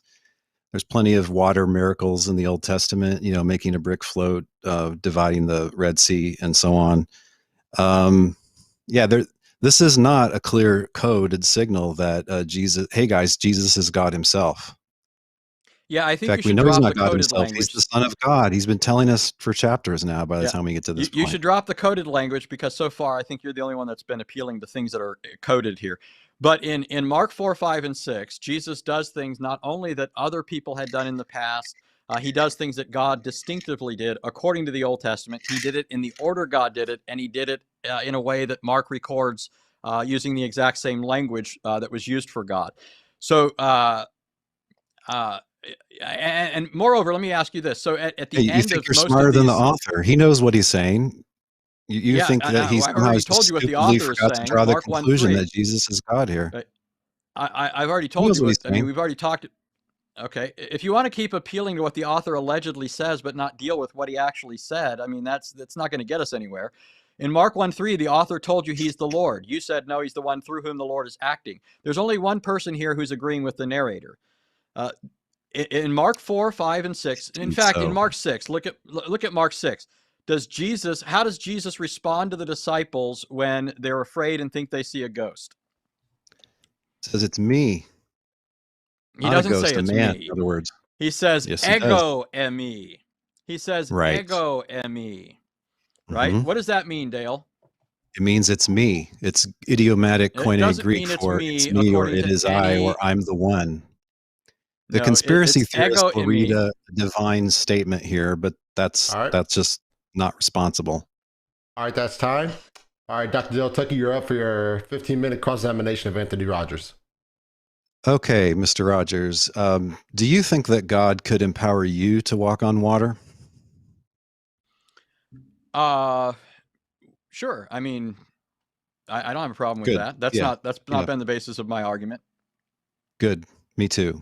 And I so think a if mere Jesus man were like Peter present, could be empowered. yeah, not in Mark's gospel. That's not the Yeah. point Mark is making.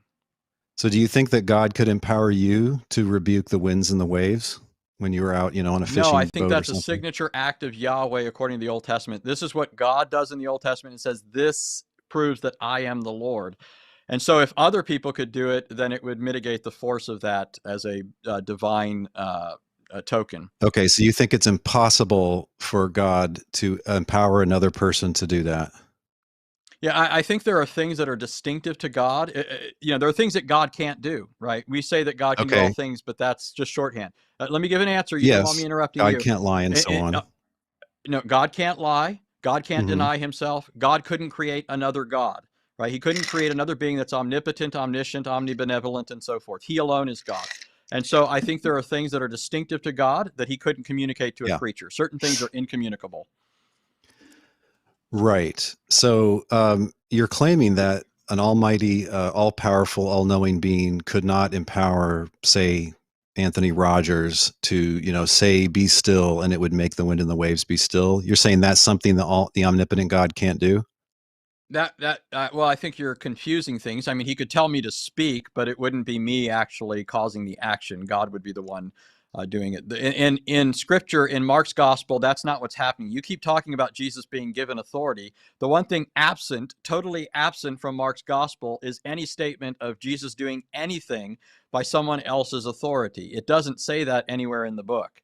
Yes, he implies that it's by the authority of heaven, just like the You ministry could of say John it's the Baptist. implied, but you keep criticizing Sometimes what you claim is. implications are just as clear as explicit statements, as you know. Well, then quit Okay, but look, complaining if when you're I making an appeal to something that. impossibility claim, Mr. Rogers, if you're making an impossibility claim about God, the way to show that something is impossible is to derive a contradiction from it.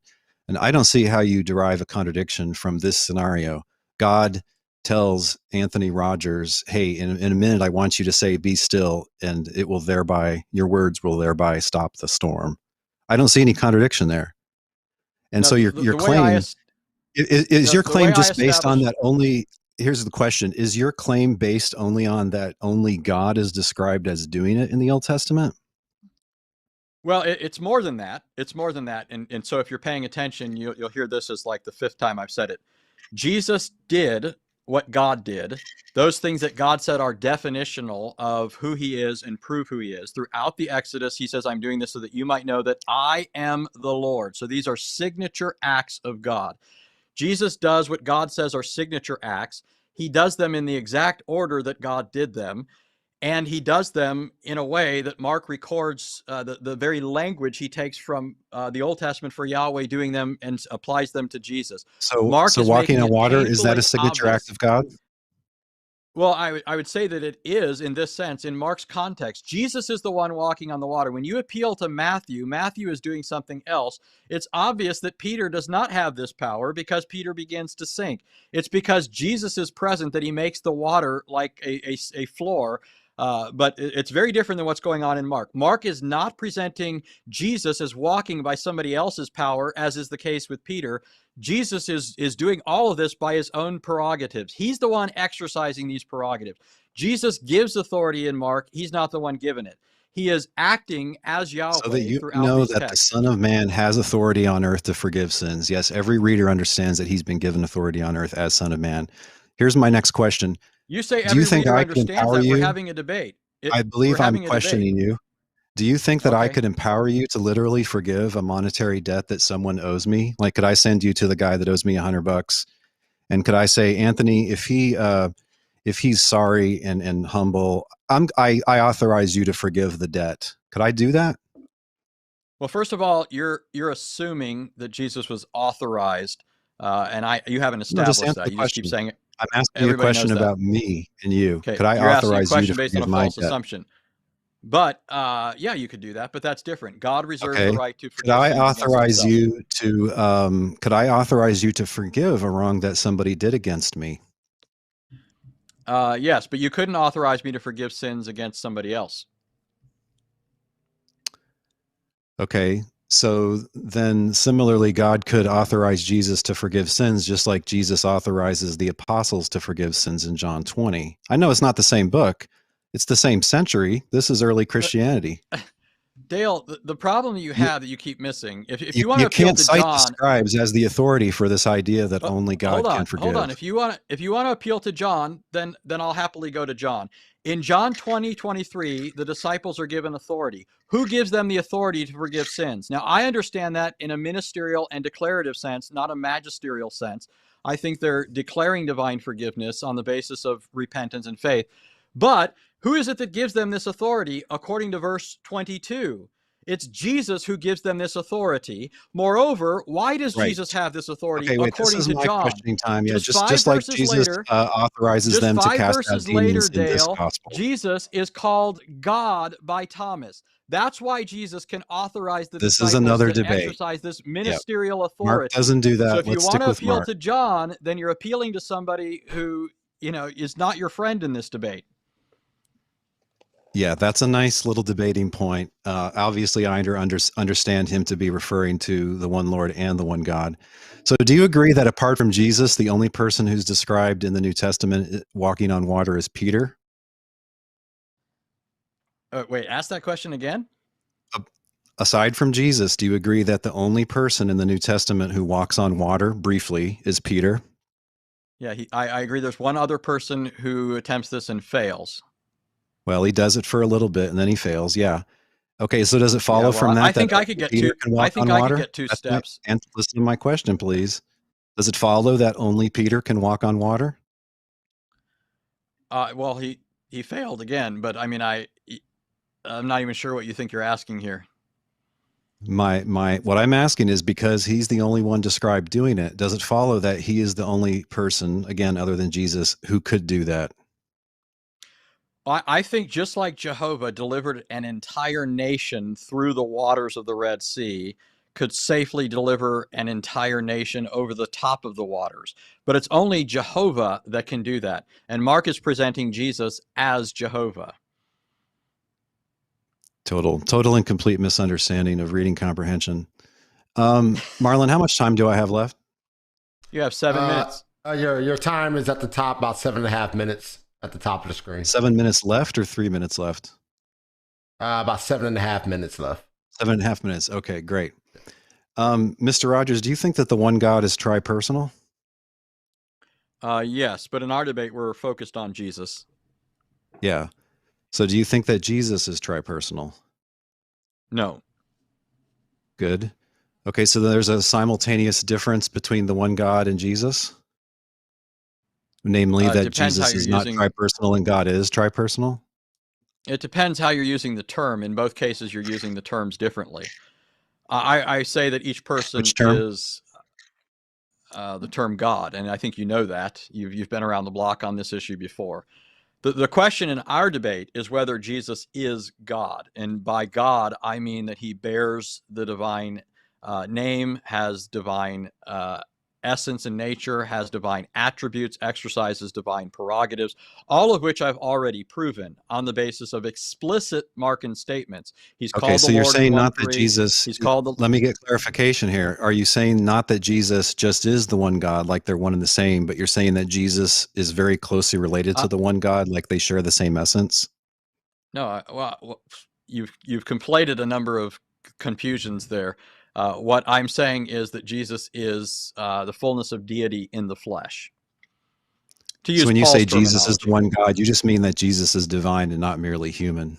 I mean that Jesus is by essence all that his Father is. Right. You don't mean that he's the Trinity, so you don't really mean that he's the one God. All three persons share that same divine essence. Let me put it this way. If you want to be philosophical, although we're not, this isn't a philosophical discussion. If you want to be philosophical, I believe that all three persons are numerically identical to the divine essence, but numerically distinct from each other as to their personhood. I don't conflate being and personhood. Okay, so you define the Trinity as implying an obvious bunch of contradictions, because if they're identical to the same thing, they're identical to each other. That's just how identity works. No, I made it very clear. They're identical as to their essence. They're distinct as to their personhood. Personal properties are distinct from the divine essence. So you think one and the same God can be tripersonal and not? Yeah, Dale, welcome to Orthodox One and the same God can be Father and not? The church has been confessing this for 20 centuries now. Wouldn't that be nice? Yeah, it is nice. I happen to know something about this. Okay, so when you say Jesus is God, you don't mean that he just is the one God. You mean that he has a divine nature. I take it that's your meaning, following the creeds. I gave you my meaning. You don't have to, swap words out. I believe Jesus is But he's identical to the divine nature, the divine essence, and so is the Father. He is the Lord, Mark 1:3, Mark 2:28, Mark 5:19, Mark 11:3. He is the Lord. He just is the Lord, and the Father just is the Lord too, right? Mark does not present these two things as problematic, that you see as problematic. Mark has no problem presenting both persons. This isn't philosophical, by the way. This is just what the heck the actual thesis is that you're arguing for. You say that Jesus, a minute ago, you just said that Jesus just is the divine essence. And you also say so are the other persons. So the Father just is the divine essence. Okay, but things identical to the same thing are identical to one another. So it follows that Jesus just is the Father and can't differ from the Father in any way. What follows is that you're not following transitivity of identity. All of what I said. You're trying to derive a contradiction from half of what I said and then inserting the other half that you just make up. I didn't simply say that they were identical. I said the persons are numerically identical as to their essence, numerically distinct as to their personhood. And so it's irrelevant for you to say things that are numerically identical to each other are just the same thing. They are one as to their essence, distinct as to their personhood. Are you endorsing a theory of divine as to his personhood? Are you endorsing relative identity theory, so that like Jesus and the Father are the same being but different persons? I'm advocating Orthodox Trinitarianism, which precedes all of your philosophical mumbo jumbo, which isn't even in view in Mark's gospel. Mark simply identifies Jesus as the Lord, and that's what I'm defending in this debate. That doesn't require understanding him as the Father, although the Father too. So do you think that Mark? Do you think that Mark assumes, like Paul, that Jesus is essentially immortal? Yeah, he is immortal as to his divine nature, of course. Do you think Mark presents Jesus as only dying in his human nature and not his divine nature? Well, that's not the way I would put it. It was a divine person who became incarnate. So a divine person experienced death in and by means of that human nature that was united in himself. United. Right. I know what orthodoxy says. I know what the right answers are supposed to be. But as far as what Mark says, where does Mark say or imply or assume that there is a divine nature that goes on living while there's a human nature that dies? Well, I mean, in the first just place, see one character there who dies. Hold on, slow down. If you're going to ask a question that Mark doesn't address every question that we all have. We have the rest of the New Testament to try and tackle a lot of these sorts of things. But Mark does make it clear that Jesus has power over life and death. Jesus raised the Syrophoenician woman's daughter in Mark chapter 7. Jesus, exercises this divine prerogative. Later too. Okay, I want to go on to a different question. Not just like the apostles did. The apostles did it by having authority conferred on them. Yes. Mark never mentions Jesus having authority conferred by the power on him of God's Spirit in both cases. My next question is Jesus' confessed lack of knowledge when he says only the Father knows the day or the hour. Do you take that at face value, that literally Jesus does not know, does not know in any way? No, that's not how I understand it. Your reading of that, I mean, there's, I think I know what you're talking about, right? It's common for It's common. I mean, first of all, I think it's funny because I think you're an open theist. So no, I'm you not don't mistaken. understand it that way. Don't comment on what a goofball I am. Just answer the question. So Yeah, he does okay, he does know the that's day or the obvious, so hour, I won't just not in comment a on it. certain way. No, You think he I does take know the the day or term the know there hour? to be. You want me to answer? You got 30 seconds. I take the Go. word there to be used in a declarative sense, the same way Paul uses it in 1 Corinthians 2:2. Paul said, "I determined not to know anything among you except Christ and Him crucified." Okay. This was a well-known Jewish, Yeah, figure this of is speech. Augustine's fallacious misreading. Yeah, I know this. You can call it a fallacious Look, that makes misreading, Jesus but a if I had liar. more If time, I'd Jesus be really happy to does defend know him. it and he says he doesn't know it without qualification, then he's a liar, because he knows that his hearers will Well, understand if him you're to going be to saying that he misrepresent my doesn't know it in argument, any then you're a way. liar, because that's not what I said. I didn't say know the Jesus really Augustine knows it and reading says he didn't. All that right, he just guys. means that he's not All declaring right, it. Yeah, I the know time that. has expired. It's getting a little chippy, you guys. I heard both of you guys throw a little, I will almost consider ad hominems at each other. So let's make sure that we're being cordial and respectful to each other so we can make sure we have a good conversation, okay? Hey, we're still having coffee together. We have to be a see. little uppity in these things. I don't take these things personal. I'm going to go to bed tonight Hey, without thinking anything about what Dale called me. it's I'm having an argument here with Mr. Rogers. It's a beautiful day in the neighborhood. What's the problem? Yeah. I love it. I love We're it. not Good mad stuff, at each guys. other. All right. So now we're going to transition to a more open discussion for about 20 minutes. So you guys got it, man. Have a free-flowing conversation. Yeah, let's I think finish we've this kind of been business doing about that. Jesus. Tell me what you think I was misunderstanding about your Augustinian take on that passage where he doesn't know the day or But the hour. you're saying Augustinian, but I really don't think you're familiar with the extent to which this was a patristic interpretation. So here's what I would say. First of all, the vast majority of Christians would probably say that this statement in Mark 13:32 is resolved in terms of Christ's two natures, as both God and man. As God, he knows all things, just like as God, he's everywhere. As man, he is limited, has human attributes and characteristics, and so doesn't know everything, but grew in wisdom and so forth. While it's certainly true that Jesus had two natures and has the attributes and characteristics distinctive to those natures, and so can be spoken of from both vantage points, I don't think that's what's going on in Mark 13. Throughout Mark's gospel, Jesus is being presented as the bride of his people, the bridegroom. And by the way, am I still coming in clearly? Because it looks like I'm pausing a little bit. Okay, sorry. I hear you. So Jesus is called the bridegroom in Mark 2.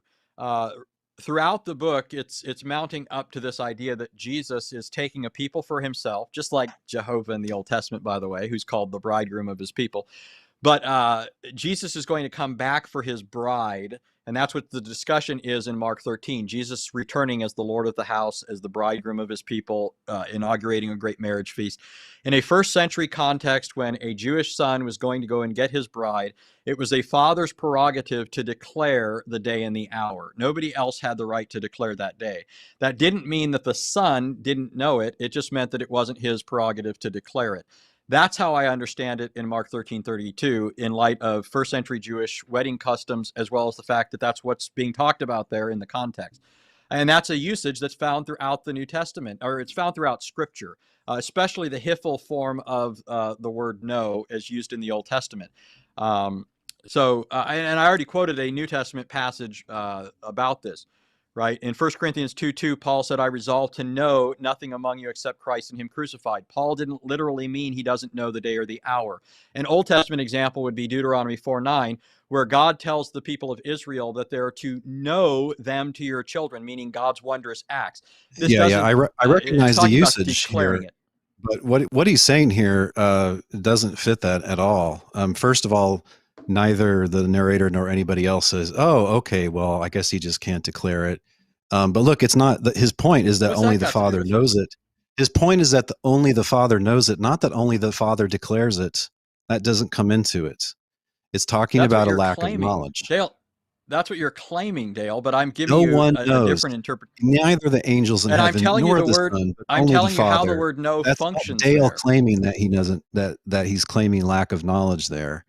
Yeah, you're Dale, saying not knowing means I'm not like empowered to declare it. I'm not authorized to declare it. That's how the term know is being used. That's how is do you think Paul authorized to literally declare it. That's not Okay, in so let me view. ask you a It is question. what is it in view is You're the claiming traditional it's not Jewish in view, but assumption I that just gave you Jesus knows arguments for it. that God knows everything. That's what's in view. Okay, Dale, you're ignoring my explanation and then just reinserting your own interpretation of the word "know" there. It's fine if we disagree on the meaning of the word "know," but you can't just pretend that I'm sharing.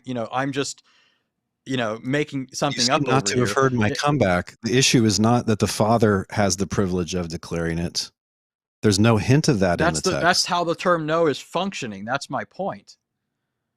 Yeah, this When is. Paul said, "I Look, resolved to you can know find nothing," Irenaeus and other early Christians who just say, "Yeah, the Father's greater in knowledge." He says the Father's greater than I, and I've already specifically, He's given greater in knowledge. I've And they're already pointing given precisely to this passage, and they don't all know about this magical save, where it just has knowing just first of has to do all, with declaring.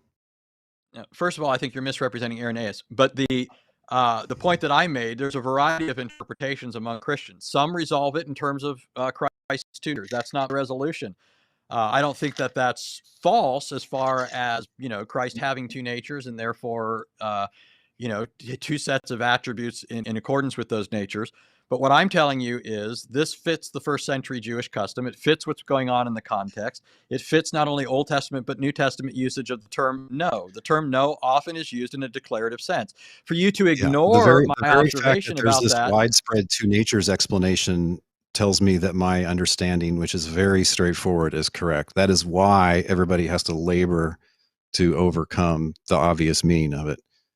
So yeah, I understand. I understand your suggestion. I don't find it plausible. I guess the listeners can judge. yeah, they can judge because Jesus is presented in Mark's gospel as not only a man, the Christ, but also as the Lord. Mark 1:3, Mark 2:28, Mark 5:19. But now let me ask you a question, since we've gone back and forth a little bit on your question. In Mark chapter 2, we're told that Jesus knew the hearts of the Pharisees. He knew what they were reasoning in their hearts. Is this Yep. a signature act of Yahweh according to the Bible, or is this one of those things that you say is not a signature act of Yahweh? It's just something anyone can do if God gives them the power. What does the I Bible mean, say? it can be both. It can be both. I mean, it can be It can something be that's both. distinctive of Yahweh. And he says, there's a few Old Testament passages that say, "Hey, I'm the one who knows the hearts of men." And yet it's clear that sometimes prophets get supernatural knowledge and know what's going on in the hearts of men. So my observation Can you give about me that is just look, if Mark wants to communicate that Jesus is God because he knows the hearts of men, he can have the narrator say it. He can have the good guy say it. He can have the bad guy say it. He can just say it by clear implication. He just or passes it all or he by, could passes it or all he by. could or he could Or no, or he could use the exact same language used for Jehovah that should have been familiar to any person in the first century, and that would have been an obvious tip-off, rather than somebody just dismissing. But what does the Old Testament itself Not say? an Does it obvious simply tip say off. that God? Wait, does it simply say that God knows the heart? And give me an example of anybody knowing the Where are you hearts of looking men at? according to And the Old where's the Testament. exact passage you're looking at? For 8, 2:8. Why do you raise such questions in your hearts? He perceived in no, his First Kings spirit they were chapter discerning 8, these questions. First Oh, I Kings thought we were chapter on 8, chapter verse 2. 39. Yeah, well, Okay. okay. Well, let me quote this. First Kings Okay. 8:39 says, "You alone know the hearts of the sons of men." Okay? This is a signature act of God. This is something Mm-hmm. that he claims to have the sole prerogative to do. Mark chapter 2 says Jesus knew the hearts of the religious leaders, what they were reasoning in their hearts, Right. Yeah. in a context where they're accusing him of blasphemy for doing what only God can do. So here you have not only the Pharisees accusing Jesus of blasphemy for claiming a divine prerogative, an exclusive divine prerogative, you even have Mark saying that Jesus did something which the Old Testament says God alone can do. Do you really think that Mark is saying he's just a man, fellas? Yes, I really do think, well, I wouldn't call the Christ just a man, but yeah, look, by distinguishing Jesus from God in all the ways I mentioned in my opening statement, that's an inoculation to keep you from confusing Well, Jesus with but that, God, like, say, okay, the I might modalistic just as well, monarchians or a oneness person would Dale, confuse them. And but the Dale, listen to differences this. tell you that they're not the same. Dale. And so, yeah, This is why.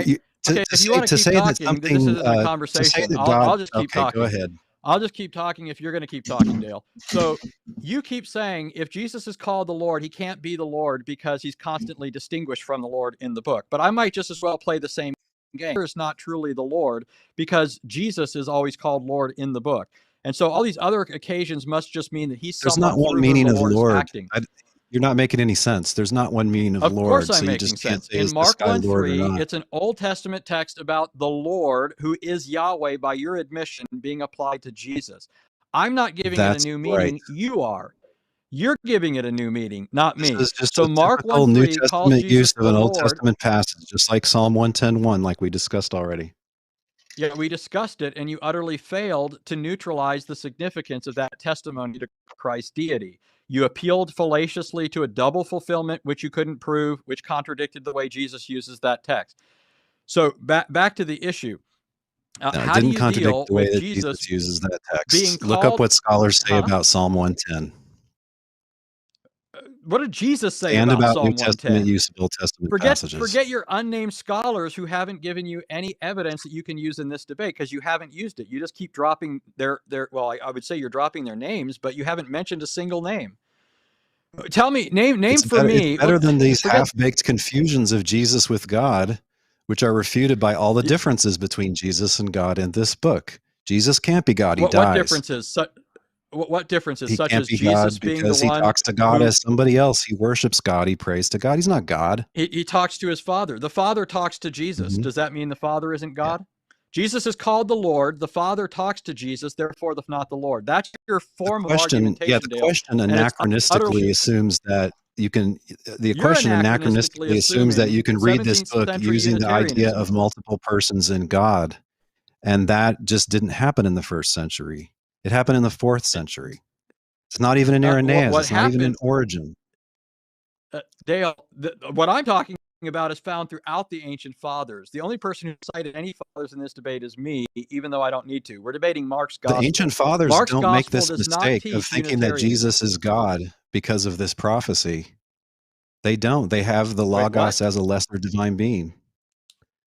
They call We're him a not talking second about God. the. Justin calls him a I second don't agree God. with you, Origen says Dale. he's two in number, and I so don't on. agree with your erroneous interpretations of the fathers, and we're not really debating.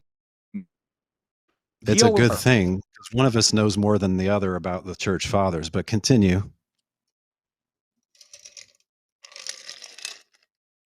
Sound like I lost. All the church fathers, church fathers, happy to do that.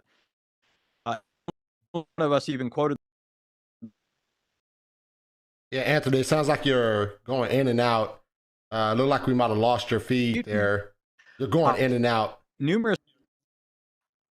Who is? Am I here? Yeah, it looked like we lost you for a minute. I think your audio's still there, but your video's frozen. Okay. Well, if you could, I'm good. Can you still hear me? Yeah, you're still going in and out. Should I come back in? All right, look like your audio came back now. Should I go out and come back in? Yeah, you could go out, come back in. Yeah, you could log out and come back in, Anthony. Sorry about that, Dale. It's probably just their internet signal. Yeah, no problem. Should be coming back here soon. Sorry, everyone. We're working on that, trying to get everything back.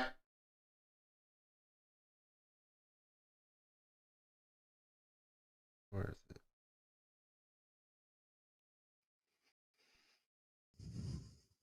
We're just waiting for. There he is. Anthony, you back? You good? I'm back. I'm good. All right, all right. So we can continue on where we left off at.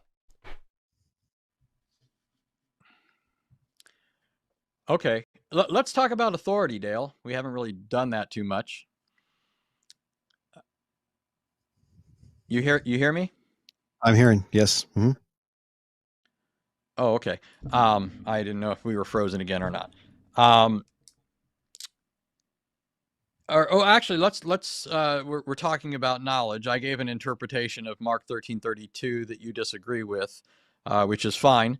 We're probably not going to be able to resolve that between us today. Either way, there are two viable options as a Trinitarian that are open to me: either resolving it in terms of Christ's true nature, or recognizing the first century historical context of Jewish weddings, that the term "no" can be used in a declarative sense and is in the New Testament.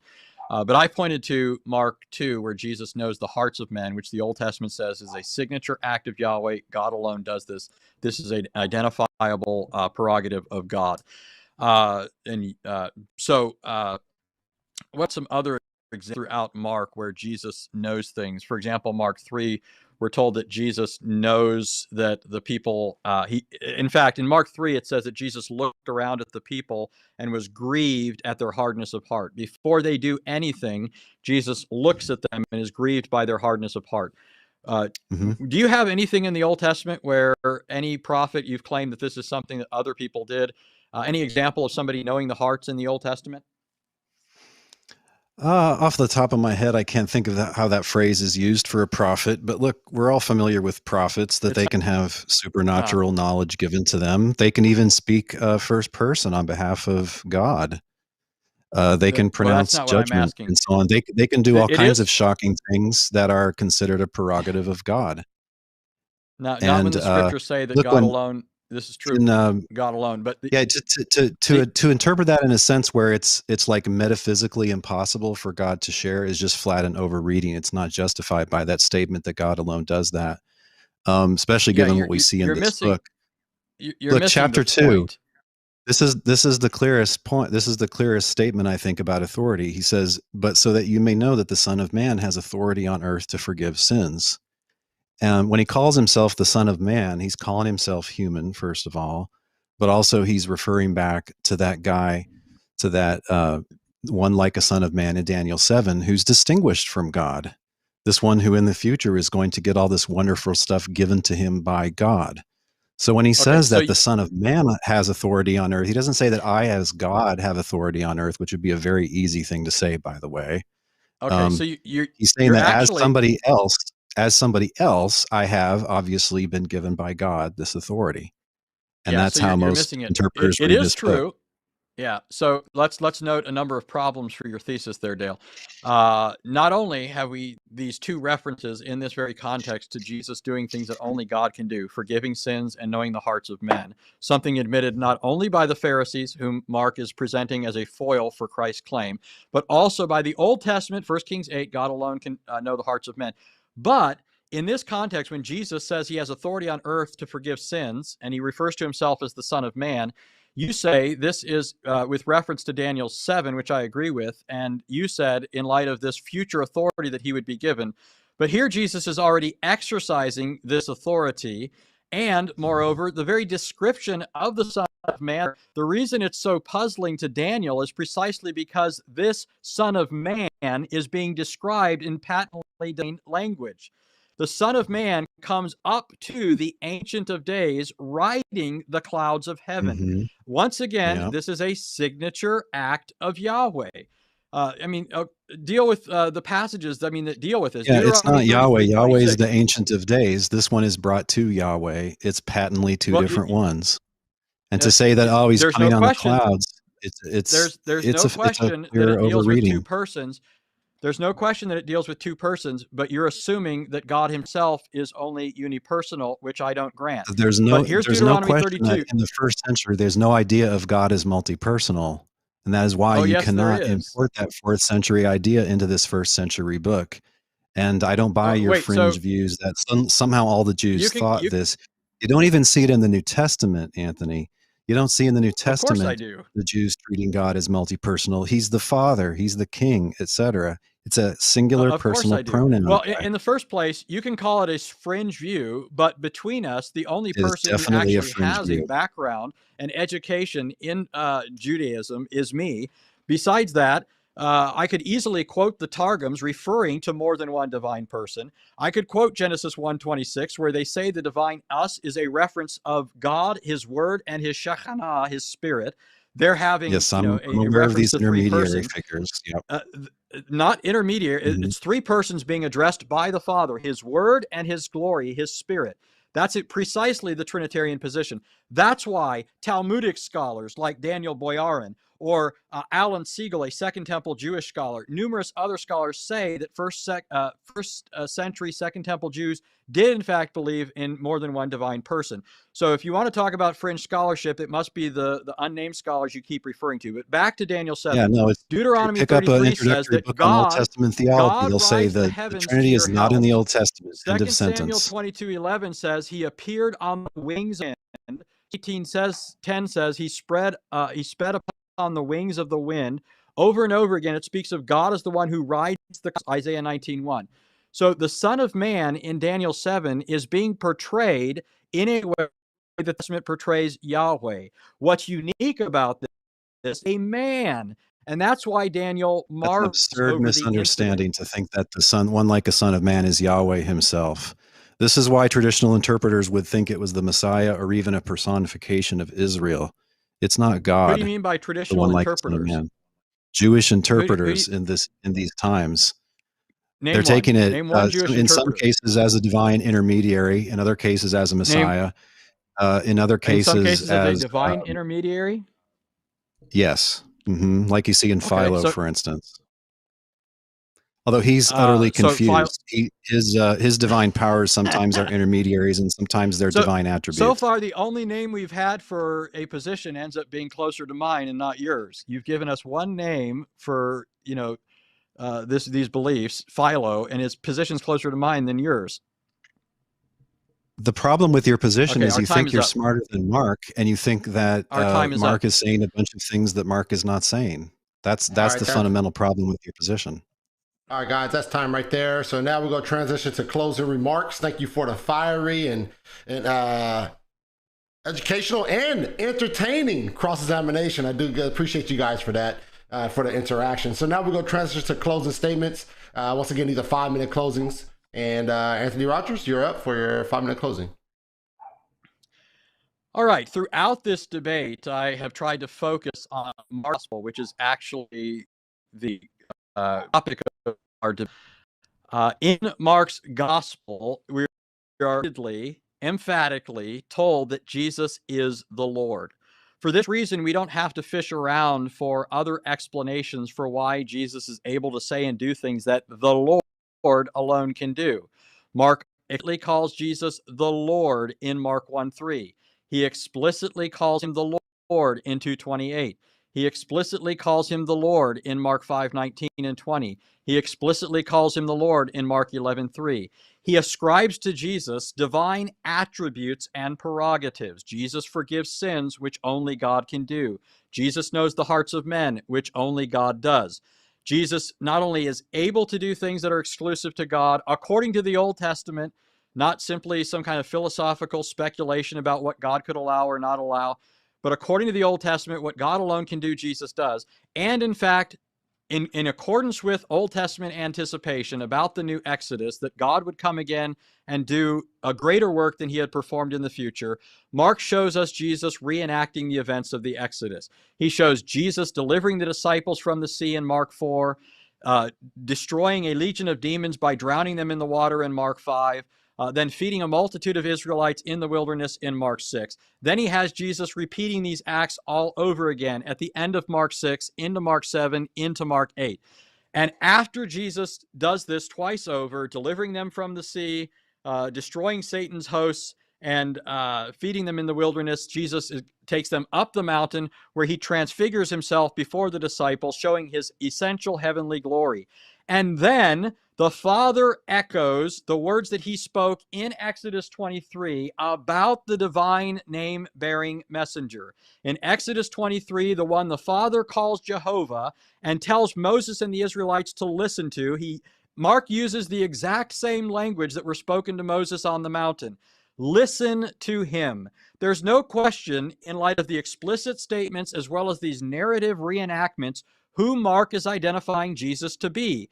Jesus is the Lord. Now, for Dale, none of these things can possibly mean any of that because Dale assumes Unitarianism. If Jesus is distinguished from the Father, then Jesus can't be the Lord, even though Mark explicitly says that. But the fact of the matter is that if we want to start assuming things, that I might just as well move in the other direction. Because Mark explicitly calls Jesus the Lord and shows him saying and doing what the Lord did do and alone can do, then the Father must not be that Lord. But that, of course, is absurd, and that's the absurd world of Unitarianism. Throughout this debate, I've demonstrated that these things are plain both on the surface as well as by obvious implication. Dale, on the other hand, has had to read things into the text. Instead of the text saying that Jesus is the Lord, the text means he's one through whom the Lord was acting. But that's not what Mark says. That's what Dale reads into it. Dale says that these interpretations come from much later. But the fact of the matter is, not only can they be observed in Mark's gospel itself, but the earliest fathers said the same things I'm saying. And I didn't have to simply say that fathers said this or that. I could actually quote them. But again, my appeal in this debate has been to Mark's gospel, not to other unnamed individuals, certainly not 17th century Unitarians. Dale complains in numerous ways that Jesus can't be God because he was tempted, even though the Old Testament says God was tempted in the wilderness, Exodus 17.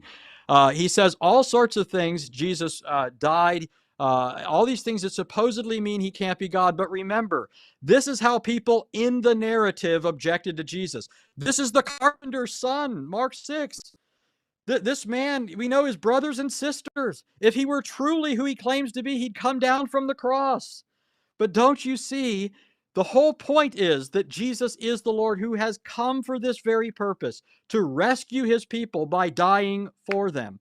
The proper response of Dale is not to perpetuate the blasphemy of those who mocked Jesus and his divine claims when he was on the cross, but to repent and believe the gospel. All right. The All right, proper Anthony, response. that's time right there. That's time. Okay. All right, Dale, you're up for your 5-minute closing. Okay. The listener should pay attention to the methodological differences on display in this debate. My position about Mark is based on what it clearly says and does not say, and on what sort of book it is. No interpretive voodoo is required. My opponent misreads the very thesis of this book, not even realizing that his interpretation requires two theses, a hidden thesis and a surface one. He just can't see the actual surface thesis that Jesus is not God himself, but this human Messiah. And he imagines that being called Lord or doing things that God does in the Old Testament assumes that Jesus is the one God himself. He simply assumes that an all-powerful being can't authorize others to do such things. And so he derives a bunch of conclusions that our author never does. For me, Mark is a book which was intended to be understood even by 12-year-olds or adults with little to no education, and it succeeds brilliantly. My position about Jesus and God is clear and can be clearly stated in biblical language. The one true God of the New Testament is the Father alone, and so not anyone else. The man Jesus is his Messiah, a uniquely important agent who has now been raised and exalted to be the one Lord under the one God. In contrast, my opponent is wedded to the whole traditional Catholic morass about multiple hypostases sharing one ousia, and Christ is somehow composite of divine nature plus a human nature, whatever those are. That way lies a pit of unfruitful and unending speculations which do nothing to clarify New Testament teaching. For details, see my published work on the many Trinity theories and my debate book with Chris Date or my lecture Clarifying Catholic Christologies. Now, unfortunately, he's stood up for an absurd interpretation of Mark's views about God and Jesus. He says that here Jesus just is God and the Father just is God, and yet Jesus is not the Father. That's just nonsense. Things that are identical to the same thing are identical to one another. That's just basic logic. My debate opponent does not care about seeming incoherence. That's for heretics to worry about. But in ceasing to care about seeming incoherence, he devalues both truth and our God-given critical thinking abilities by which we separate the false from the true. He hunkers down with a few misread texts, rickety arguments, and fringe scholarship, and poses as a noble defender of the faith, declining to answer simple questions of clarification about how God and Jesus are supposed to be related, but you might, and how they could possibly differ, given that they're both the same God. But you, my friends, should run towards the hard questions, such as, why, if Mark thinks Jesus is God, does he never get around to saying that? Imagine that the gospel according to Mark was the only Christian scripture. If this were so, would Christians, based on this one scripture, have come up with the idea that Jesus is God? Would they have reasoned like Mr. Rogers today, arguing that, he does things that God does and he's called Lord, so he must be God? It's hard to imagine that happening. And that is because Mark only presents him to be God's Christ, not God. He never says or implies or assumes that Jesus is divine the way the one God is divine. This idea is no more in this first century book than the idea of the internet is in the writings of Thomas Jefferson. Worse, on the face of it, no passage, even at first glance, sounds like it implies that Jesus is the one true God or is fully divine. There's nothing in the book to worry Socinus, William Ellery Channing, or Sir Anthony Buzzard. Part of what's going on, I think, is that the very Catholic Protestants, like my opponent, find it jarring that in their view, Paul and John teach that Jesus is God, while on the face of it, the synoptics don't. One would like to think that early Christians, a very small movement, had their story straight and are not disagreeing about who God and Jesus are. So then these overly Catholic Protestants simply squeeze the synoptic gospels with all their might, hoping to produce just a drop of deity of Christ from them. But it doesn't work. It's better you should see how the New Testament authors really are consistent about God and Jesus by carefully re-examining what Paul and John and Peter and the authors of Hebrews and Revelation actually say. It turns out that biblical Unitarian Christians like me love these books as much as we love Mark. Further Reformation is the way forward. It's better to do that than to cling to the 16th century Reformation as if it went far enough. New Testament theology doesn't need clarifications from ecumenical councils. If you're a Christian who has realized that mainstream Protestantism is far too Catholic in its theology and Christology, I encourage you to check out UnitarianChristianAlliance.org, specifically our resources and our growing community. This is a real and dynamic 21st century Reformation in which believers go back to the apostolic sources, and by God's grace, the distorting creedal scales are falling from our eyes. Thank you. All right. Thank you both for the closing remarks. And so now we're going to transition to our Q&A. And we have a whole bunch of Q&As. Everyone out there, there's a lot of super chats. So if you didn't ask a question without a super chat, I'm not sure that I'll be able to get to your question. I'm sorry, but we are going to jump into this. And you see it pop up on the bottom of the screen here. All right, question from Skylar. Thank you for the super chat, Skylar. Appreciate you. This is for both. Please have both comment on explanation of I me in Mark 13:32 according to Basil of Caesarea, Epistle 2:36 to follow. I'm not familiar with that passage as well. Hold on one second. There's a quote here. I think he quoted something as well here. And it says, not even the Son would have known unless the Father had known. The cause of the Son's knowledge is from the Father. Yeah, so Dale's not, I'll answer this first. Dale's not familiar with this, which I find ironic because he pretended to know the patristic interpretations of this. But what he's referring to is in the Greek, it says "me," which means if not. In other words, the Son would not have known if the Father had not. That was his interpretation. So that's one of the other interpretations out there. And there are scholars who say that's a viable interpretation. The one I offered in this debate, but it's another one that's on the floor. All right. Yeah, I was going to give a short answer there. Yeah, it sounds like it's a version of the two natures answer, which unfortunately makes Jesus a liar, because if he knows it in his divine nature, then what he says obviously misleads everybody who's hearing him, because he just says he doesn't know it. He's misrepresenting the Father. The Father is not saying at all what Dale is saying. Dale is pigeonholing his interpretation. He's giving an entirely different one. He's appealing to the Greek grammar. If you've got the quote, feel free to give it to us. I'll give you the argument. The argument is that in the Greek it says "me," which means if not, the Father alone. So it's because the Father knows, the Son does know, is his argument. All right. So with the initial question, I'm gonna give a 1 minute response to the first person, and then 1 minute comment. The person come behind and comment for 1 minute as well. We have a lot of questions. I do want to pound through these questions real quick. All right. This is for Anthony. Anthony, how can you say Yeshua is God when he said the Father is alone, monin in Greek? True God and his own God he goes to. Okay, sounds like a conflation of several passages. This is a Unitarian favorite. It's not found in Mark's gospel. It's found in John 17:3. In John 17:3, Jesus, referring to the Father, says, "You, this is eternal life, that they might know you, the only true God, and Jesus Christ, whom you have sent." Unitarians fallaciously assume that the word alone, monon, there is modifying the word Father, and so means the Father alone is the true God. But the word alone modifies the word true, which further modifies the word God. In other words, Jesus is saying the Father is the only true God, something that every Christian Trinitarian believes. He's not saying that the Father alone is the only true God. That is not what's going on there in the Greek grammar. All right, Dale. Yeah, well, every translator seems to disagree with Mr. Rogers there. No, that seems to be precisely disagrees. what it's saying.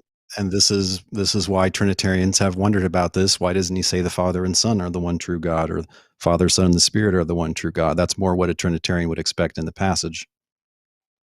All right. Next question. Well, it's more of a statement, but I got to talk to this individual. I don't know if he meant to give a super chat for this, but I'll talk to him. Why do you not let your debater opponents answer questions, Anthony? What you doing, man? Well, I was tempted to interrupt you as you were asking that question, just to keep stride here. Well, usually in debate, the person's asking a question designed to get a certain answer. When I hear the person giving the answer and already think I got the point that they're making, I try and come back in to further the discussion. I'll grant, though, that there are times when I might be over animated and, write a little roughshod over Dale while he's speaking. I mean, I'll freely grant that. Dale, did Anthony interrupt you too much, man? What's up, man? I have no comment on that question. Let's move on. All right, no problem. All right. Again, I should have interrupted. Thank you, Stanford Scripture, for the super chat. Appreciate you. Anthony, this is for you again. You say only God can do things. Yeshua claims that he does this. He does what he does is the Father in him and does his works. How do you explain? Okay, let's remember a couple of facts here. We are debating the Gospel of Mark, okay? And I've tried as much as I can to stay in the Gospel of Mark and not appeal to things outside of that. Dale has gone outside of it quite a bit. In Mark's Gospel, he never says anything of the sort. Where he does say that sort of thing is in the Gospel of John. But that's not the gospel you want to turn to in order to try and trump what Mark is teaching. In John's gospel, Jesus is explicitly identified as I theos ein halagos, John 1:1, and God was the Word, John 1:18. God, the one and only who's at the Father's side, he has made him known. Repeatedly, Jesus is called God in the Gospel of John. And so when it talks about the Father being in him, that's exactly what I would expect as a Trinitarian. All three persons of the Trinity are always involved in and with the other persons of the Trinity. So that doesn't discount my position. It rather is part and parcel of it. So if we go to Mark's gospel, though, you don't find this sort of discussion. That's found in John, where Jesus is emphatically called God. Just like when you go to Mark, he's emphatically called Lord. All right. Dale, any thoughts?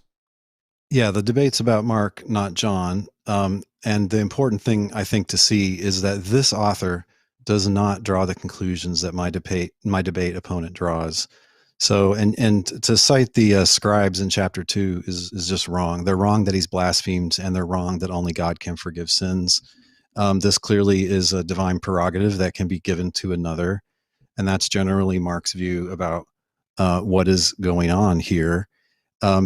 He could, if Mr. Rogers was right, the author could have just dropped a drumbeat through the book, and therefore Jesus is God, and therefore he's the Almighty, and therefore he's the one true God, and things like this. Bizarrely, given his interpretation, all he does is call Jesus the Lord.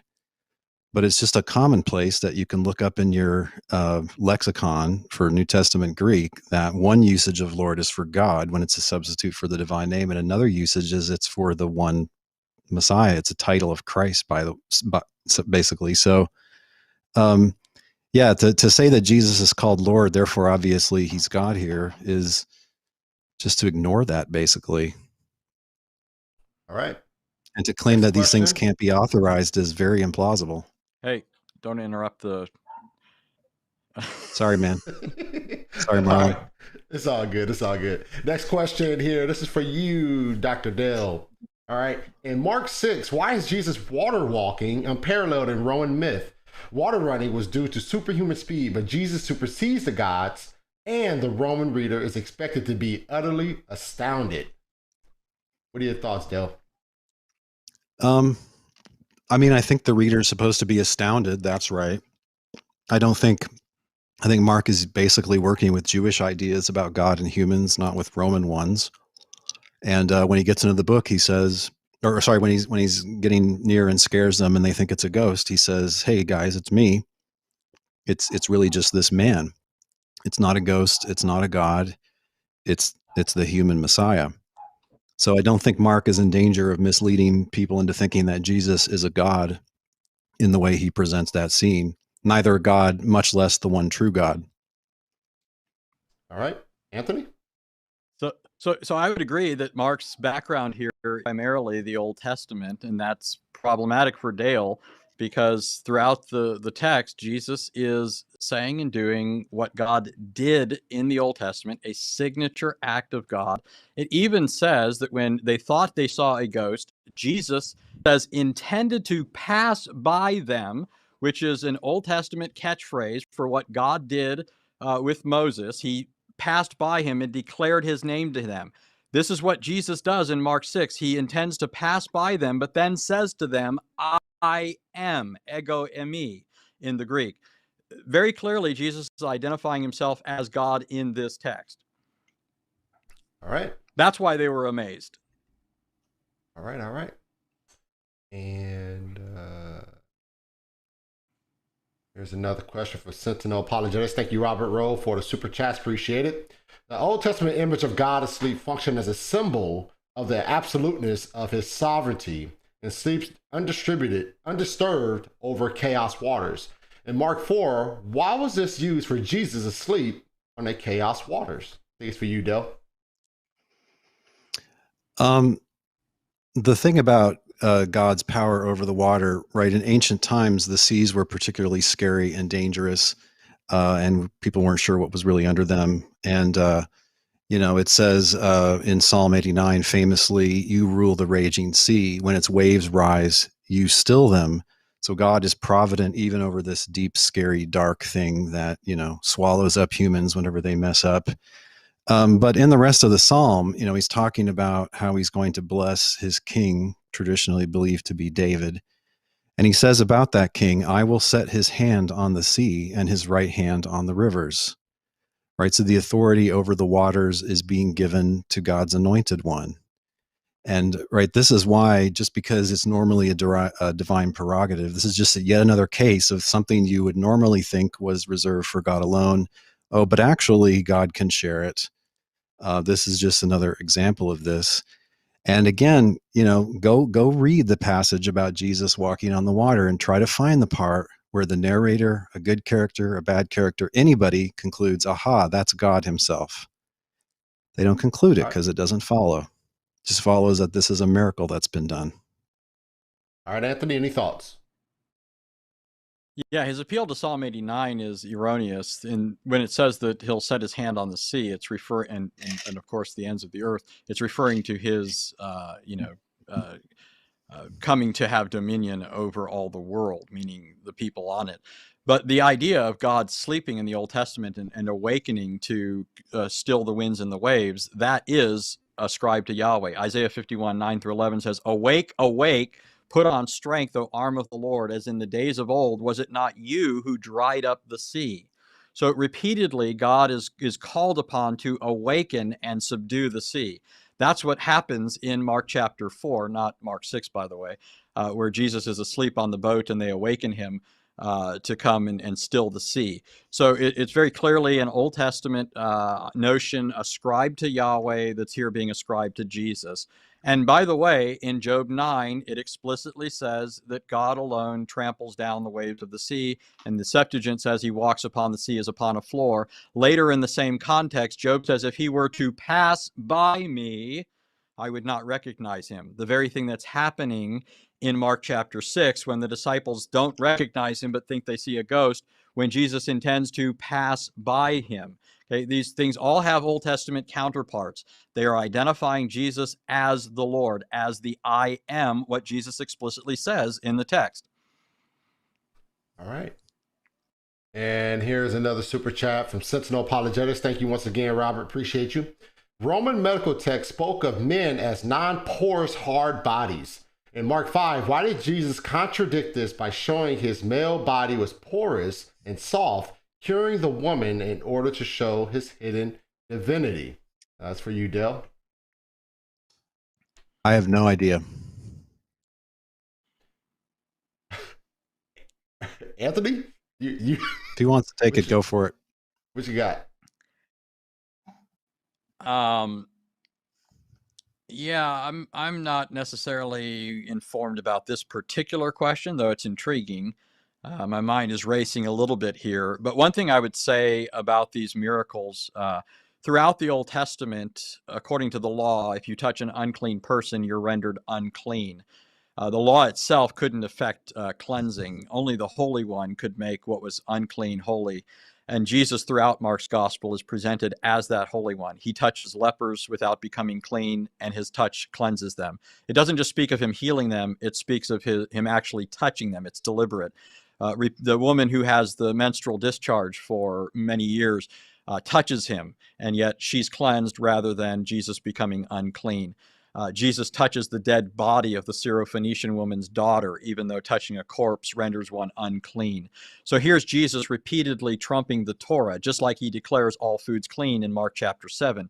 Just like Jesus walks among the tombs when he delivers the Gerasene demoniac from a demon without becoming unclean and shows his power over Satan's legions.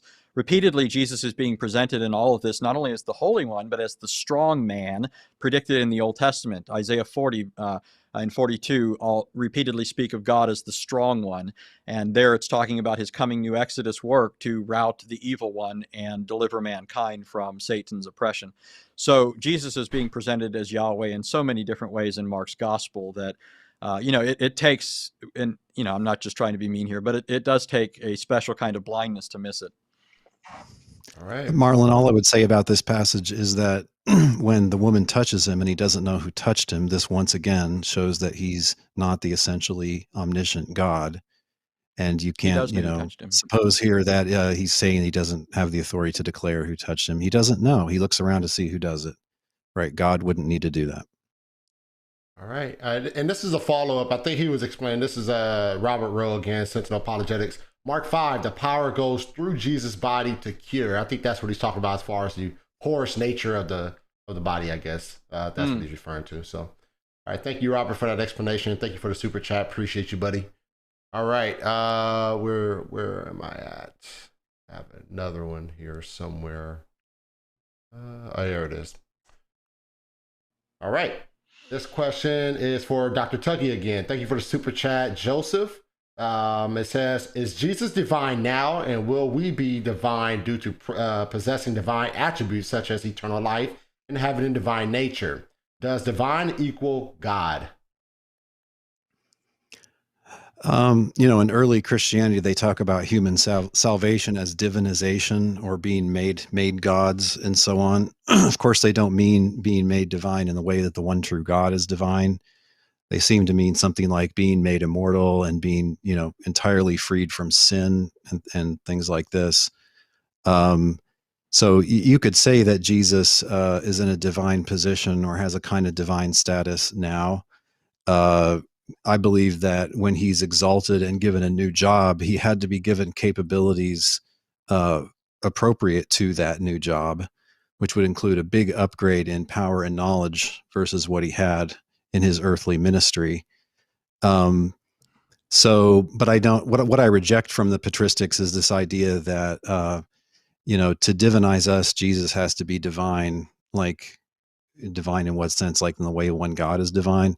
There's no idea anywhere in the New Testament. It's never implied, never presupposed, never stated that to atone or to reconcile us to God, Jesus has to be divine in order to accomplish that. All right, Anthony, any thoughts?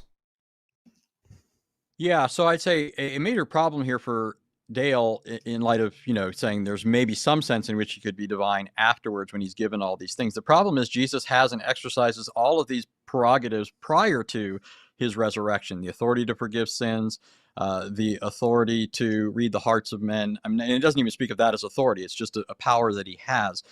But moreover, I mean, you even see Jesus as omniscient in the New Testament. Contrary to Dale, Mark 5 is not an example of Jesus being ignorant of who touched him. In Mark 5, the whole point of the story is that Jesus knew that somebody touched him, and it wasn't just it wasn't just that somebody touched him and he didn't know who it was. The Greek, it's obscured in our translations, but the Greek literally says that he turned to see. It's an infinitive of purpose, the woman who had touched him specifically. So Jesus knew immediately in his spirit, it says, that he was touched, and he turned for the purpose of seeing the woman who had touched him. So he's not being presented as ignorant there, but as all-knowing, just like God is all-knowing, and that long before the resurrection, long before this quasi-divinization that Dale believes in. All right. What he gets in Revelation 5 is real. If you get to respond, and so do I. Okay. Okay, All fine. right, What he gets in Revelation 5 is real. It's a real upgrade of position, just like Daniel 7. And the text you were just talking about and mischaracterized, verse 32, says, he looked all around to see who had done it. And then the woman comes up and fesses up. Yeah, and what you're missing is to see is an infinitive of purpose, and it doesn't just say he looked. It's not saying he looked around to find out who it was. It says he looked around to see. That's for the exactly purpose what of it says. seeing the woman who touched him. So he knew that it was the woman, not just some unnamed You've got a figure in theory, the and you're crowd. just fighting That's the why the translators disciples now. are amazed. You're fighting all the translators. All right, guys. You're fighting the Greek text. There's only one person who knows Greek here, Dale, and it's me, not you. All right, guys. Let's press on because we got several more questions here. All right, this is from Josiah Batista. I appreciate you. This is for Aaron Rodgers. You said how God saved Israel through the water, full well knowing he did this thing through a man. Why can't the same be true of the Messiah in Acts chapter 2, verse 22? Yeah, the problem you have in trying to look at it this way is it's only giving one half of the equation. I certainly grant that God was active in the Old Testament, and so were men. What happens in the New Testament, though, is what's ascribed to those men in the Old Testament is ascribed to Jesus, and what was ascribed to God in the Old Testament is ascribed to Jesus. So Jesus ends up being the embodiment both of those human types as well as the divine Lord in all of these encounters. And so, for example, while Moses was involved in delivering the people through the sea, it's God who rebukes the sea, according to the Old Testament text. It's Jesus who rebukes the sea, according to the New Testament text.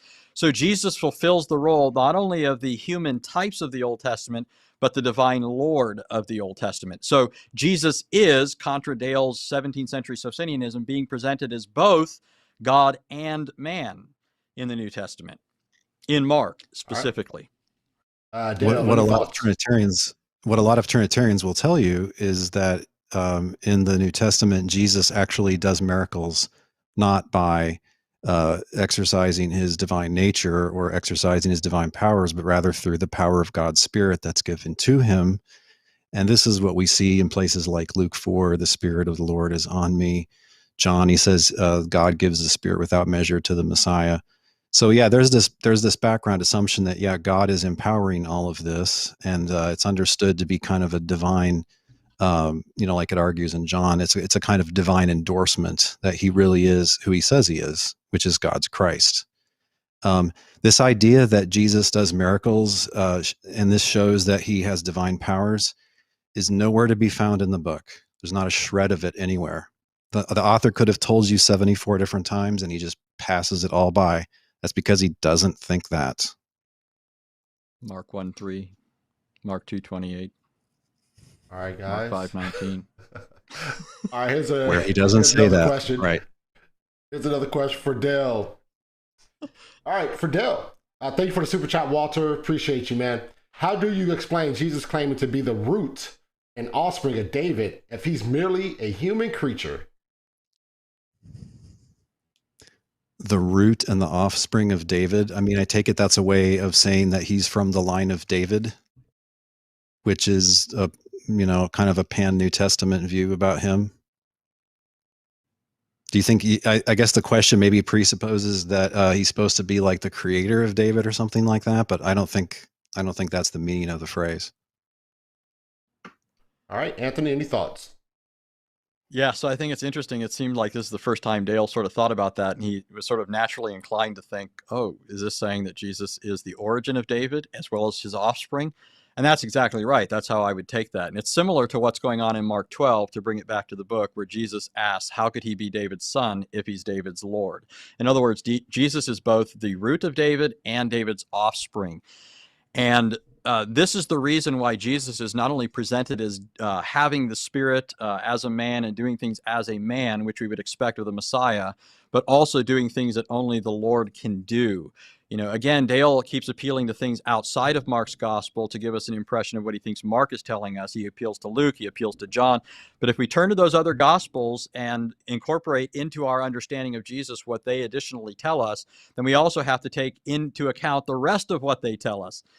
Jesus is not simply presented as as a human being who has the Spirit, according to John. He's a divine person, come in the flesh, anointed as a human being to do those things that were necessary for man's salvation. I think Mark is doing that in his own distinctive way, and he presents Jesus repeatedly as the Lord, explicitly. It's not encoded. It's not obscure. He doesn't say through the Lord.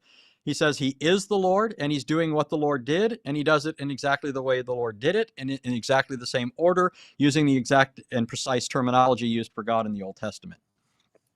All right. And here's another question for you, Anthony. Another super chat. Thank you, Kurtik. Kurtik. I'm not sure I pronounced your name right. I'm sorry if I mispronounced it. Thank you for the super chat. Anthony, Mark 12:32. How many persons is in this verse? 1, 2, or 3, or more? Asking for a friend. Yeah, so the great thing about Mark 12, just to give something of the context here, in Mark 12, you have Jesus being tested. There's a series of tests, right? The Herodians, the Sadducees, the Pharisees. And in each case, Jesus thoroughly refutes them, and then they shut their mouths, right? So at this point in the discussion, he's already silenced two other groups, and now the scribe comes forward and asks the question, what's the greatest commandment? Jesus says, the Lord our God, the Lord is one. And then Jesus, we're told, gives a correct answer, and they no longer dare to ask him any questions. But then it's Jesus' turn. And Jesus now asks them the question based on Psalm 110, who is the Messiah? Whose son is he?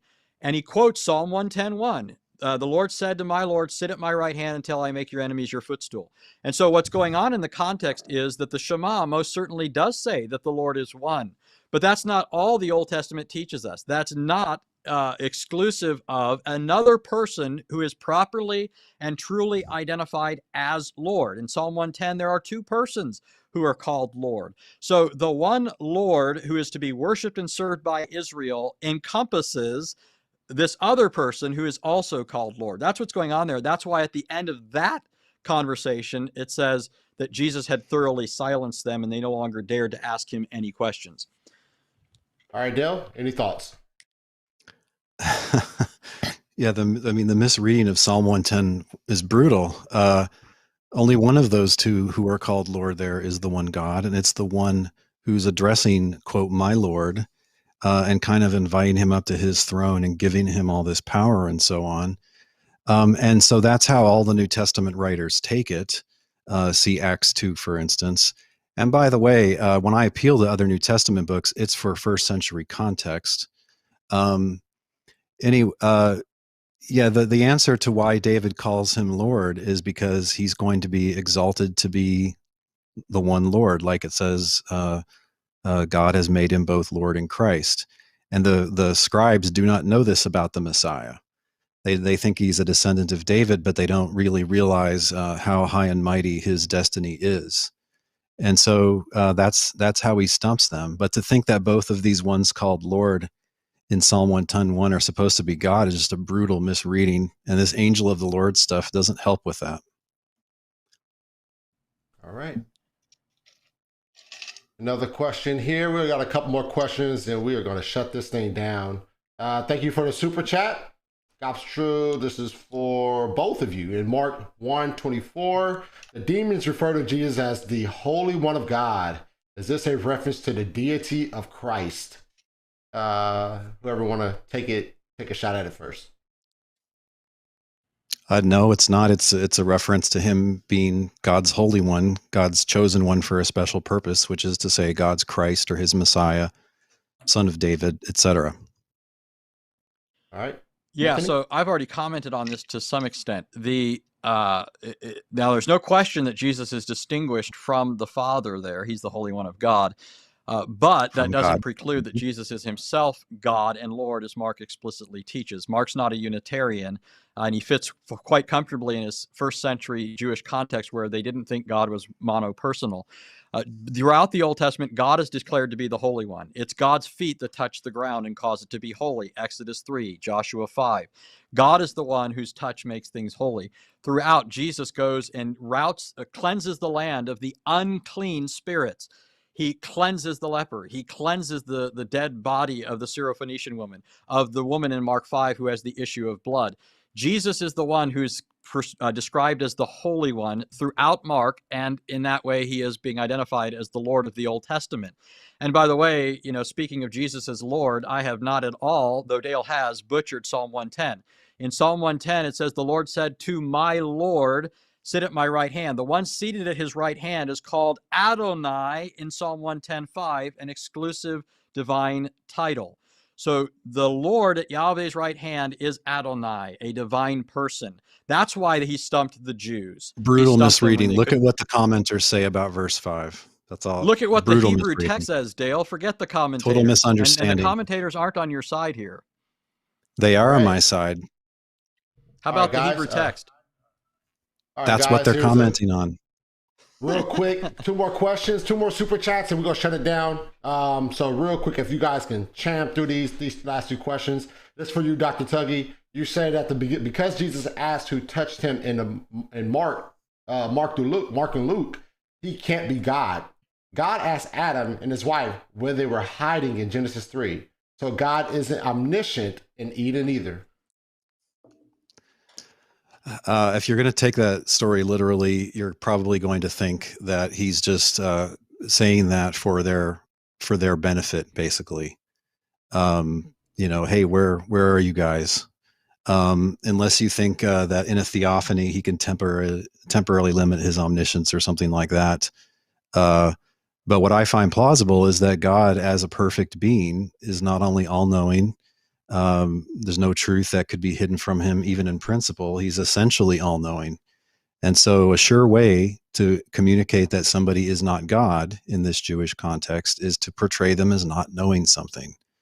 And that's what I think Mark has done. If you think Mark presents him as divine in some way, okay, but then that way doesn't require all that the highest sort of divinity requires, because it doesn't require essential omniscience.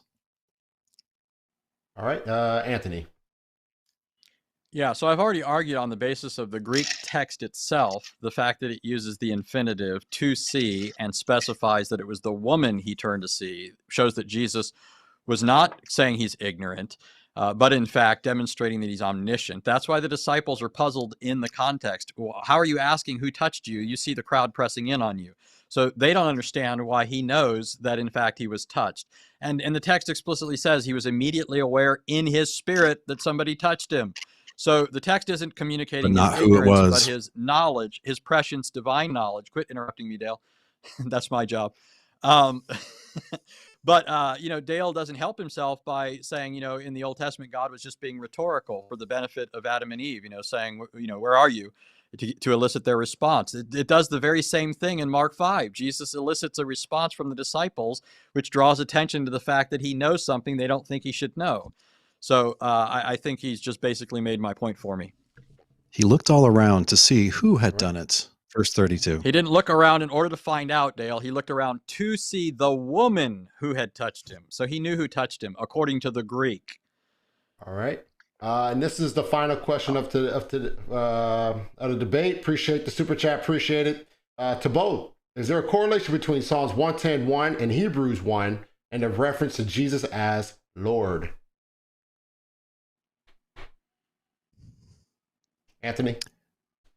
Well, of course. I mean, Psalm 110 is quoted numerous times in the New Testament, among them Mark 12, what we've talked about, as well as Hebrews 1. Throughout Hebrews 1, the author cites a litany of Old Testament texts establishing the full deity of the coming Messiah. He's explicitly called God in verse 8, Hebrews 1:8, and he's called Lord in verse 110, the Lord who made heaven and earth. He's even identified as immutable there, unchanging, unlike the rest of the world in Hebrews 1:10.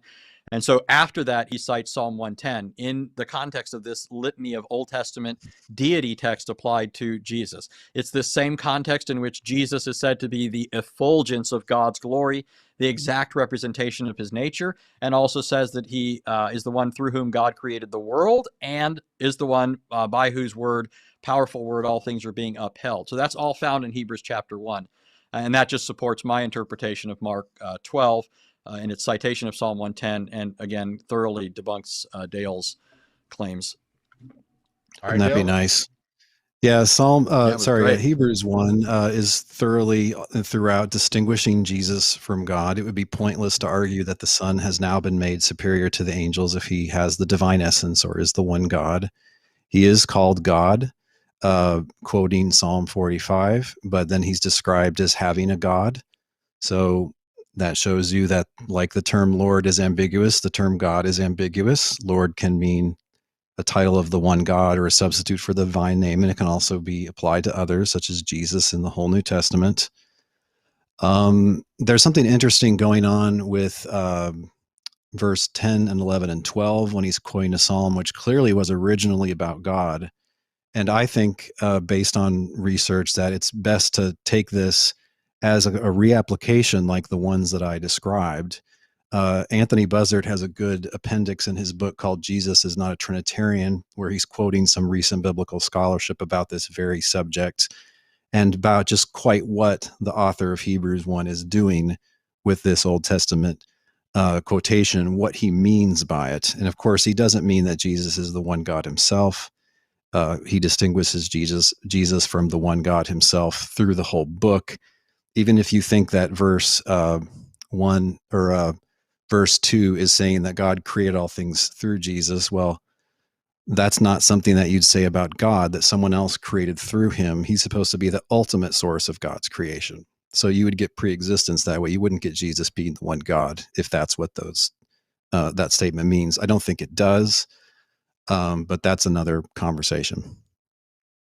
All right. All things are through the Father, Romans 11:36. All right, Yes. guys. Father, not God. I agree with that text.